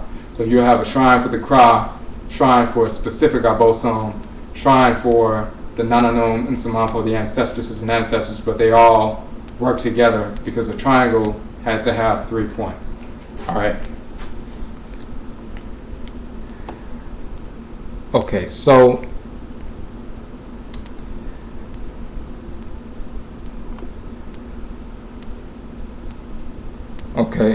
so let me know if that answered your question. And somebody just asked the question. So yes, there would typically be separate shrines for the Abosom and the Nananom Nsamanfo. That includes the shrine for your OKRA. Of course, your OKRA is an Abosom. Okay. With mental behaviors and spirits lingering around, we repel them by focusing on the Nananom Nsamanfo, right? So that's one of the major reasons. And you always recognize, if you want to, see an analogy, the perfect analogy, of course, and the real analogy is what happens in the world. If you have, a bunch of fools hanging around outside, but you have a strong family and you ask your family to come and, support you, and you have a strong family that's known for crushing fools like that, then they will repel the idiots from the region, from the block, from the neighborhood. As long as your family is there, if they're all strapped, then nobody's going to mess with you.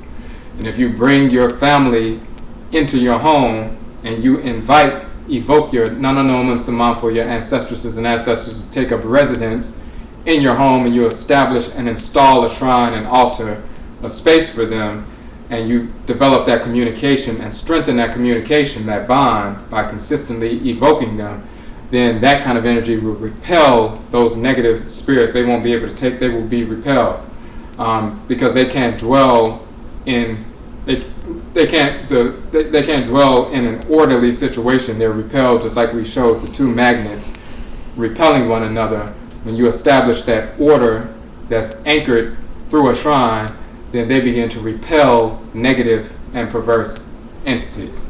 All right. Okay. Okay, so another question is, I'm trying to build my own business, and this business will only employ me when established. The only people who are giving me the info that I need are the whites and their offspring. You try to bring blacks into the fold. Most are Christians, but they will never follow through and even try to defame me. Who are these Achiwadifo white people? You feel fine, burnt out from 9 to 5, but from your 9 to 5, but you could be imbalanced. Why am I attracting these people? Hope this makes sense. It depends on who they are. So you're basically saying that you have the business you're trying to establish, the only people who are attempting to assist you are the whites and their offspring. Okay, so the first thing is parasites need a host in order to survive. So whenever the whites and their offspring are attempting to assist, it's not trying to assist us, it has something to do with assisting themselves. If they were trying to assist us, the only way they could assist us is to commit mass fratricide, sororicide, suicide, and homicide amongst their people. If they're not doing that, they're not assisting us. As long as they're breathing and attempting to continue to breathe and perpetuate their existence, then they're not assisting us. So anything that they engage in, if they're trying to assist you, that is a means by which they're trying to endear you or endear other Afurakani, Afuraitkaitnit people to them. Because if we say, well, look at them, they're nice and they help me out, now you've endeared yourself to them, hopefully, as far as they're concerned, and then that makes you a defender of them, which means anybody who would seek to exterminate them, they don't have to only worry about the whites and their offspring trying to defend themselves, but then they have somebody else, one of the black people, who would defend them and say, no, well, these ones are good. But the main thing is a parasite needs a host. They're trying to perpetuate their existence. They're not supporting a liberation movement that's going to help exterminate the whites and their offspring. They're trying to perpetuate their existence.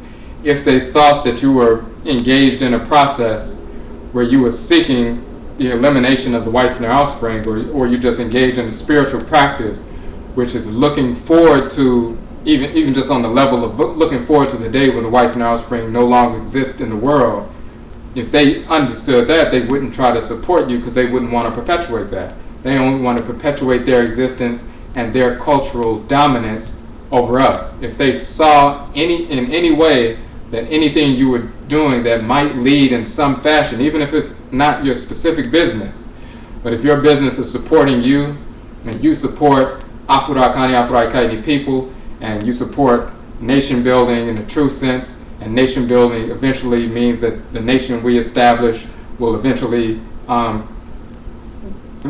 end up in exterminating the whites and their offspring. If they see some link in some way that is against them, then they're not going to be supported. But if they think that if they can support you, it endears you to them or makes you befriends you in some fashion, or they're supporting you because then you'll be open to them. Anytime they can make one of us open to them, that's a victory, because that's no different than a cancerous cell trying to get a healthy cell to open up. So if the cancerous cell is very nice to the healthy cell, as long as the healthy cell opens up, the cancerous cell has completed, it has achieved its objective, because that opening allows them to get in and hopefully destroy or at least corrupt the healthy cells. So it's always a process of them attempting to perpetuate themselves. So it's not that they're supporting, they think that they're supporting themselves if they're helping you out. That's the only thing they're engaged in. But let me know if that answers your question. Hold on one second. Let me see. I saw a few more messages.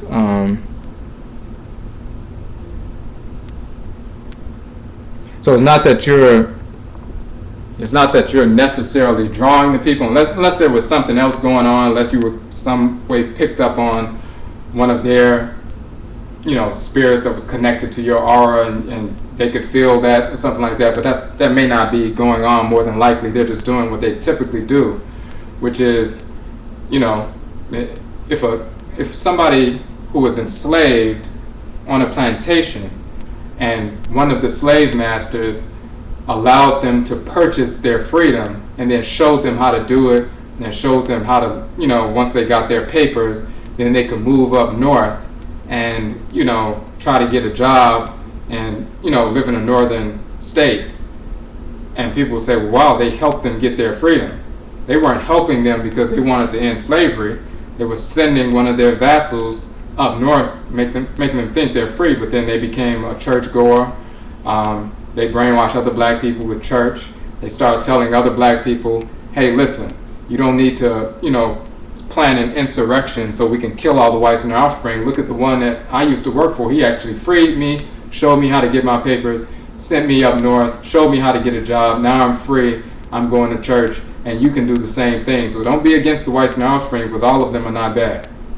Now, he didn't do that, show him how to get the papers, and freed him from the plantation because he wanted to see black liberation and the extermination of all whites. He saw that as a means by which he could perpetuate cultural dominance over black people who he could see were going in a direction that at some point slavery was going to be over very quickly. So how do they navigate through this new condition that's about to befall them, where there's no more physical enslavement? They have to have spiritual enslavement, so they have to start sending their people out, becoming Christians. And as long as nobody is talking about exterminating the whites and their offspring, they support, because that endears some black people to them. And as long as there are black people who are endeared to them, then they will protect them and help to preserve white so-called pseudo-supremacy, which is white cultural domination. But there's no such thing as whites being superior. But in their minds, they attempt to promote that. So that's the only reason they, quote-unquote, help at any point in time.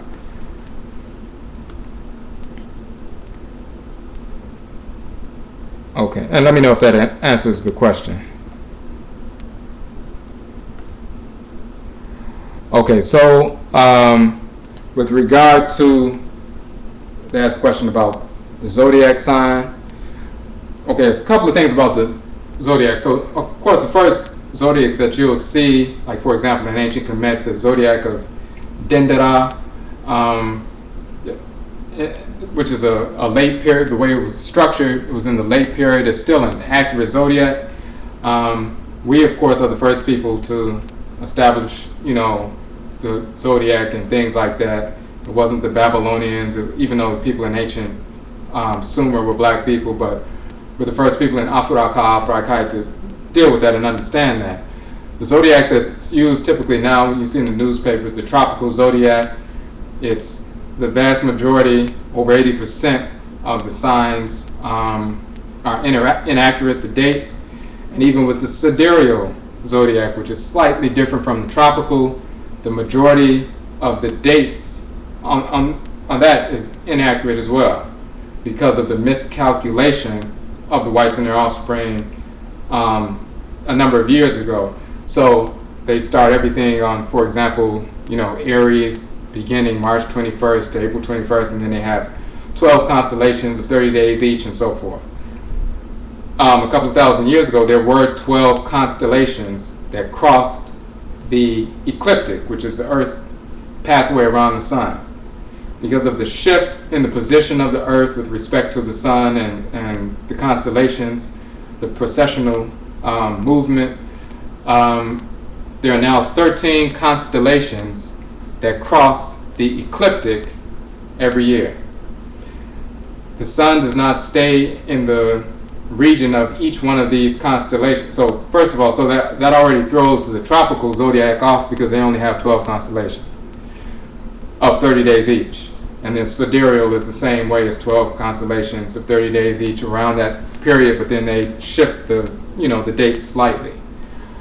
There are 13 constellations that cross the ecliptic, so that throws both of them off. Then they're not 30 days each. One of them is 7 days long, meaning the sun stays in that constellation for 7 days. One is 45 days long. One is 32, 35. So they're various numbers. None of it's not 30 days each of 12 constellations. There are 13 constellations, and the length of the constellations vary greatly from the 7 days to 45 days, meaning a 45-day quote-unquote month, meaning when the sun, is in that constellation, quote-unquote, to a 7-day month when the sun is just in that constellation for 7 days.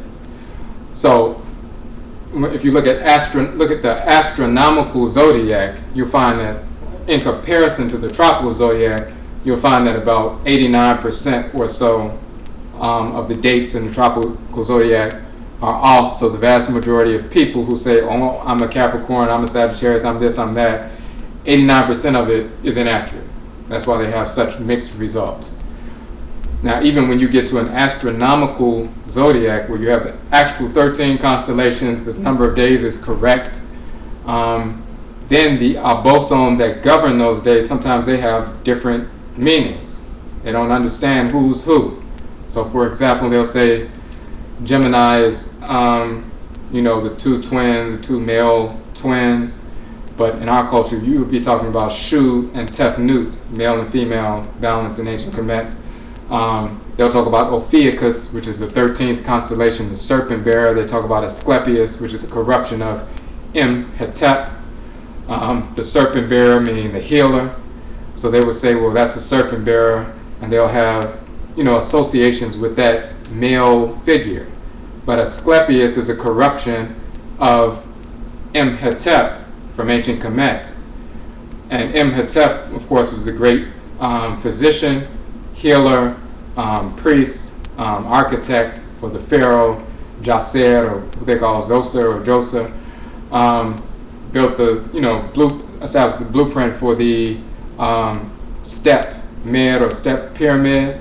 But in late times in Kemet, the triad Ptah, Setchima or Sekhmet, and Neferutim or Nefertim, that triad, they replaced Nefertim and put Imhotep in there because he became a deified ancestor. And because he became a deified ancestor, and the Greeks saw that, they took Imhotep as the great healer and made him Asclepius, and then Asclepius becomes Ophiuchus, the serpent bearer.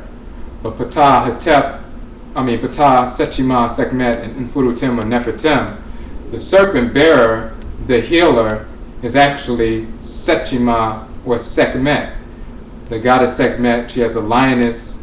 The head of a lioness is sometimes shown as a lioness. On her head is a serpent, a circular serpent with the sun disk in the middle, and she's the serpent bearer. She's the goddess or abosom operating through the divine lymphatic system. She's Setchima or Sekhmet, Setchima, and also Abena in the Akhan tradition. She is called Iyami Abeni, also called Edan in the Yoruba tradition. She's the serpent bearer. She's the goddess, the abosom that governs, enforces divine order. Just like Bena, Ogun, Heru Behudet, or Heru Bedat, or Heru Bena governs, enforces divine order. The divine hate of the Supreme Being. There's law and hate, or love and hate. There are divinities of law or love, because law and love is the same concept. In Afuraitkaitnit, Ma'ah and Ma'at are the male and female forces of divine law, which is the same as love in the true sense. Heru Behudet or Heru Bedet and Setchima, Sekhmet, meaning Bena and Akhan and Abena and Akhan, are the abosom of divine hate. In Afuraitkaitnit, law and hate, or love and hate, are the two expansive and contractive poles of divine order. Law and hate. love and hate. So these divinities are the contractive pole is the impression of order, which is hate. The expansive pole is the expression of order, which is law, or so-called love. So you have Setchima. She enforces divine order. She wages war. She's a warrioress, but then she's also a healeress, a great healeress. And her priests were actually called Sunu, or the term for physicians in ancient Kemet, because her priests are healeress. So one who enforces divine order, like your immune system, yes, they kill cancerous cells, but that's a healing function at the same time, because if you don't kill the cancerous cells, they'll destroy the body. One way to heal is to kill, to remove, to destroy. Just like a laser, somebody uses laser surgery to kill cancerous cells or destroy tumors, that killing is a healing. So the divine warrioress, the divine killer, is also a healeress. So she's the serpent bearer. She wears a serpent on her head. She's the quote-unquote Ophiuchus. So you can see how they can get that wrong. They got the dates wrong, the number of constellations wrong. So when you talk about the zodiac, it's always going to be hit or miss unless you understand what a real zodiac is. The actual abosom would really represent or manifest through these constellations, the length of them. And even with all of that, when you correct all of that, these are still inclinations, influences, but they're not determinant of your behavior, your temperament, or your function in the world.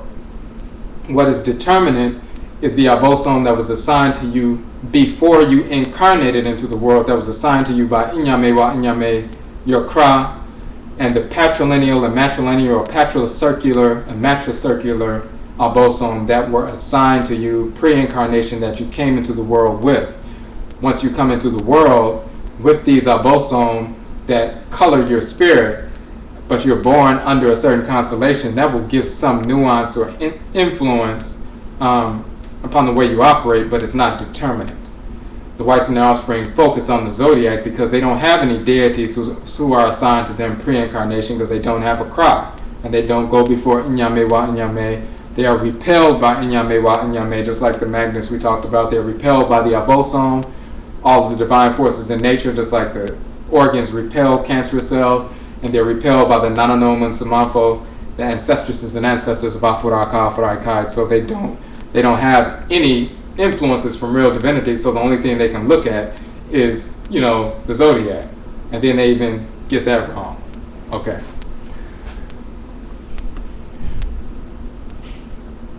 All right. So let me go through this real quick.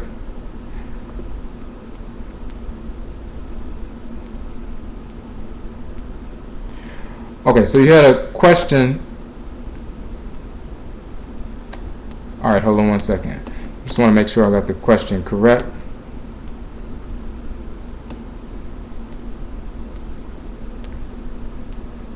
Okay, so you said that a lot of the whites and their offspring mention your aura, and some of these pseudo New Age spiritualists thinking that they're meditating and tuning in people's auras and things like that. Again, parasites need a host. So when a parasite sees a nice, healthy animal or mosquito seeds that they draw into your blood, it's not because your blood or your aura is begging for the parasite or the bacteria to come. They are piranhas. They're parasites, so they're seeking to suck the most healthy and try to destroy the most healthy thing they can find. So it's not spiritually your aura is so powerful that they're just drawn to it and want to be in harmony with it. They see a healthy, strong individual and they would like to suck the life out of you. They're vampiric in that sense. So they try to, couch it in the terms of, oh, I can feel your aura, I can feel your spirit, and you're doing this and doing that. But these are, they're parasites. That's the reason they're drawn. Okay. So we talked about the piece on the zodiac. I'm just going back. You said, so there's no such thing as a role for the women. You serve your purpose through order. So I just wanted to clarify. Okay, there's a role for men, there's a role for women, and the foundational principle is Inyamewa and Inyame, meaning Aminet, Amen, Mawu and Lisa in Vodun, Inyamewa and Inyame in Akhan. Of course, Inyame is Amen. That's just a form of Amen in ancient Kemet. We call him Inyame in Akhan. They call him Inyambe in Lotzi and various Nzambe in the Congo. These are all variations of the name Amen. You'll find Amen, Inyame, Nzambe, Njambe, Nyambe, Nambe. Just various variations from East Afuraitkaitnit to Central, South, and West. You'll find the worship of Inyame and Inyamewa, various forms of Amen and Amenet. So you have Amen and Amenet, the Great Mother and Great Father. You have Ka and Kaet, Hehu and Hehut, Nu and Nut, Ra, Ra'et, Ptah, Sechima, Sekhmet, Kunum or Kunwemu, and Heket, Merit Shema, Merit Met, Happy Roset, Happy Met. I mean, you have, so the Happy divinities and the Merit divinities, there's always a balance of male and female. Male is not superior to female, females are not superior to male. There's a balance of male and female. They have their roles and they are complementary. And so that manifests, you know, you have a female divinity that governs your OKRAA, or a male has a male divinity that governs their OKRAA. There are different energy complexes that are associated with male and female that are dominant. So they all have a role. Everybody has a role. Afurakani, Afuraitkaitnit are African, of course, only. But the forces in nature are male and female. They are not just amorphous energies like electricity, fire, and water. That's what they manifest through. But these are conscious, living, reasoning entities. The first conscious living and reasoning entities that we are born from. So they function, they operate, they have their own OKRAA, they have their own specific functions in creation. They are spirits that animate the forces in nature, just like we are less powerful spirits that animate our own physical bodies.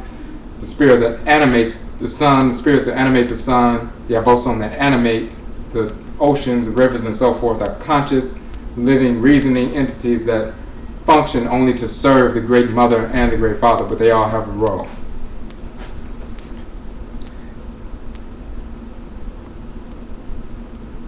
Okay.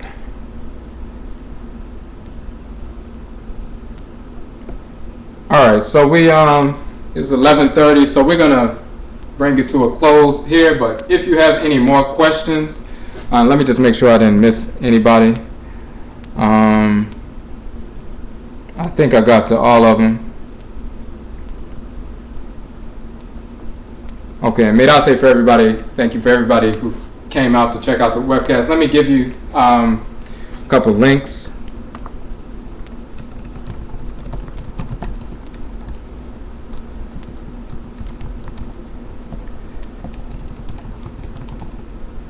Okay, so the first link, AKANFO NANASOM, of course that's the specific web page, but of course the website itself is Odwirafo.com. AKANFO NANASOM is just one of the pages on the website. We will focus on that information, a lot of it today, so you'll find the various articles, links on there. We have about 12 books, 50 articles, some of the articles about 30 pages, some of them are less. About 30 plus videos, maybe 36, 37 videos. Most of them are about 2 hours long as far as the videos with the classroom type information. We also have the OKRAA videos, about 10 hours of audio. All of the videos, the audio, the books, and the articles are all free downloads from our website. You can download them at any time. We do periodically do these broadcasts. We will be doing more in the future. That AKANFO NANASOM link is the direct link. Let's see. Let me give you the email address.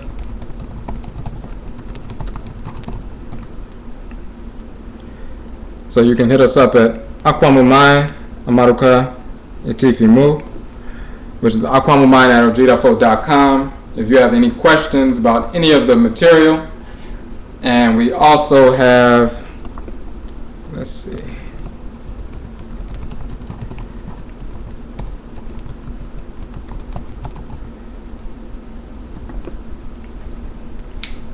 Okay, so we also have the Achedie page. So what we do, when we were talking about the earlier in the beginning, we were talking about the different places we have been traveling this year. Our year, of course, began in September. September 22nd was our New Year's Day, 13,014. Of course, we don't trace time going back to a fictional character named Jesus. We talk about the actual great year cycle, 26,000 year cycle, which is an astronomical cycle.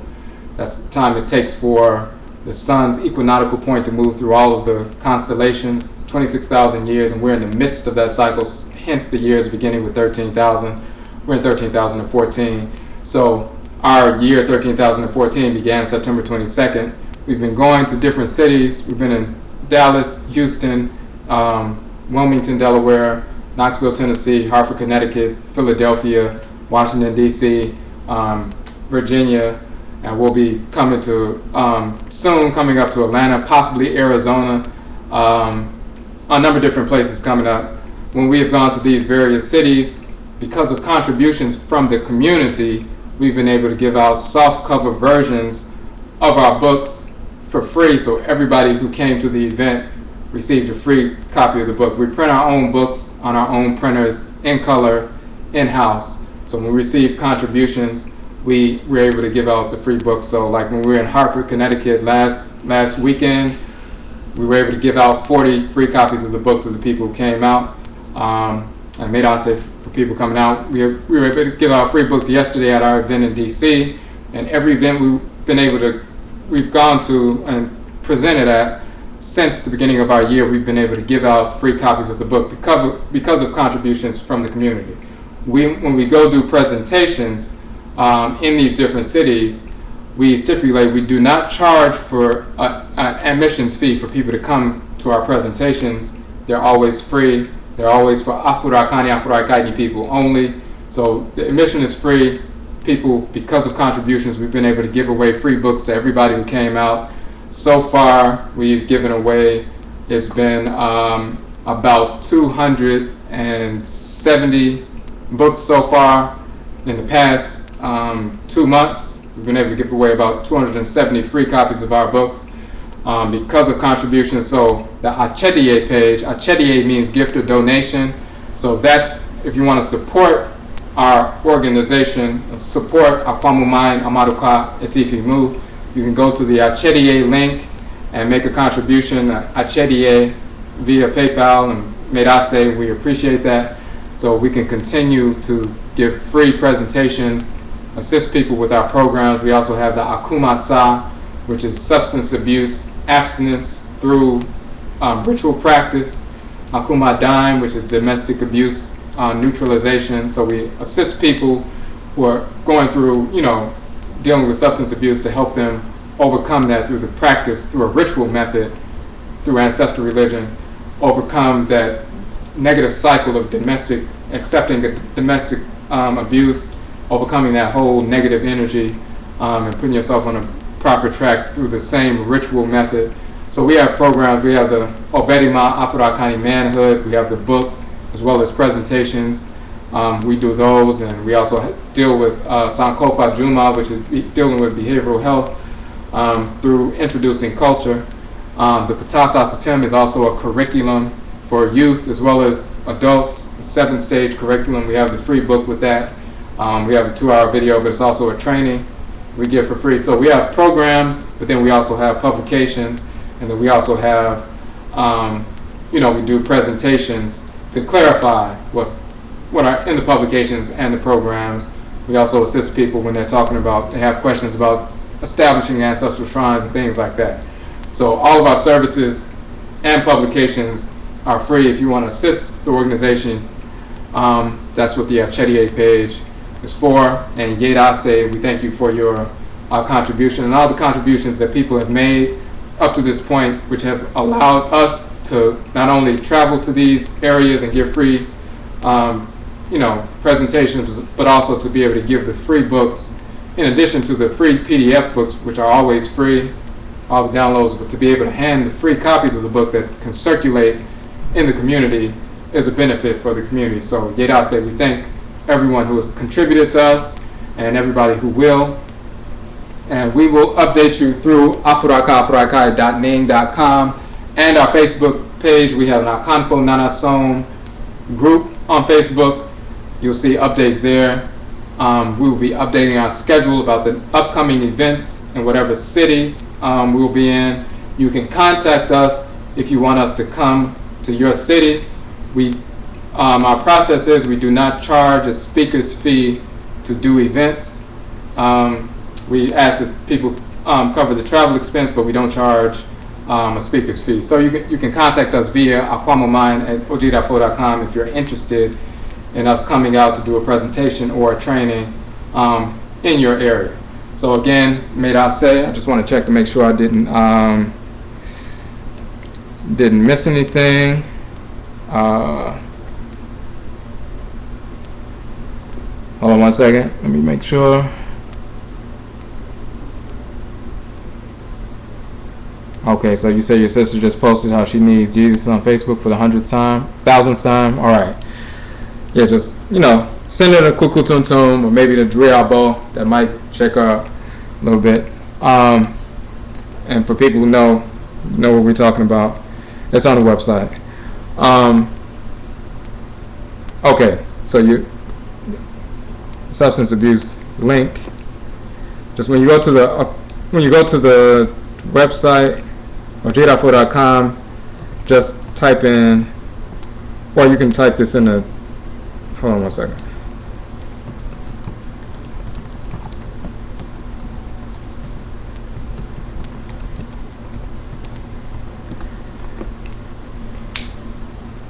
Okay, so the Aakhuamuman is the name of the substance abuse approach. And we deal with a ritual method.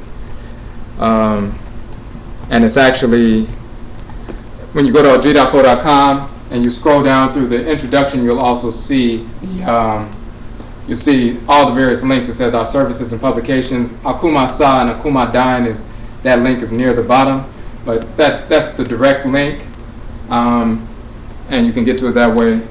And then you can email us. You said the 7-day class. Okay, so it's not a 7-day class. If you're talking about Ptah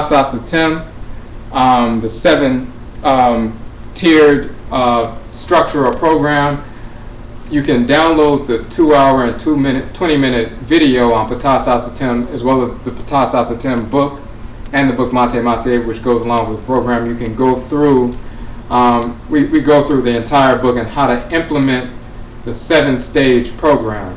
So it's a 7-stage program. It's all in the book, and you can utilize that program that introduces our people to culture, talks about melanin, trustery, various aspects of culture for people as young as 6-7 years old on up to adults.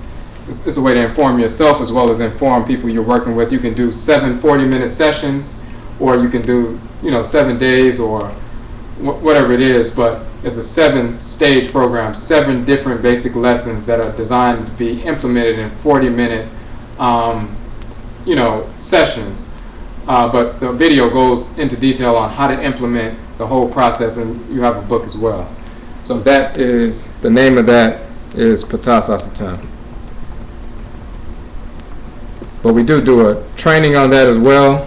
So that's one of the things that, if you wanted us to come out and do that training, we do that as well.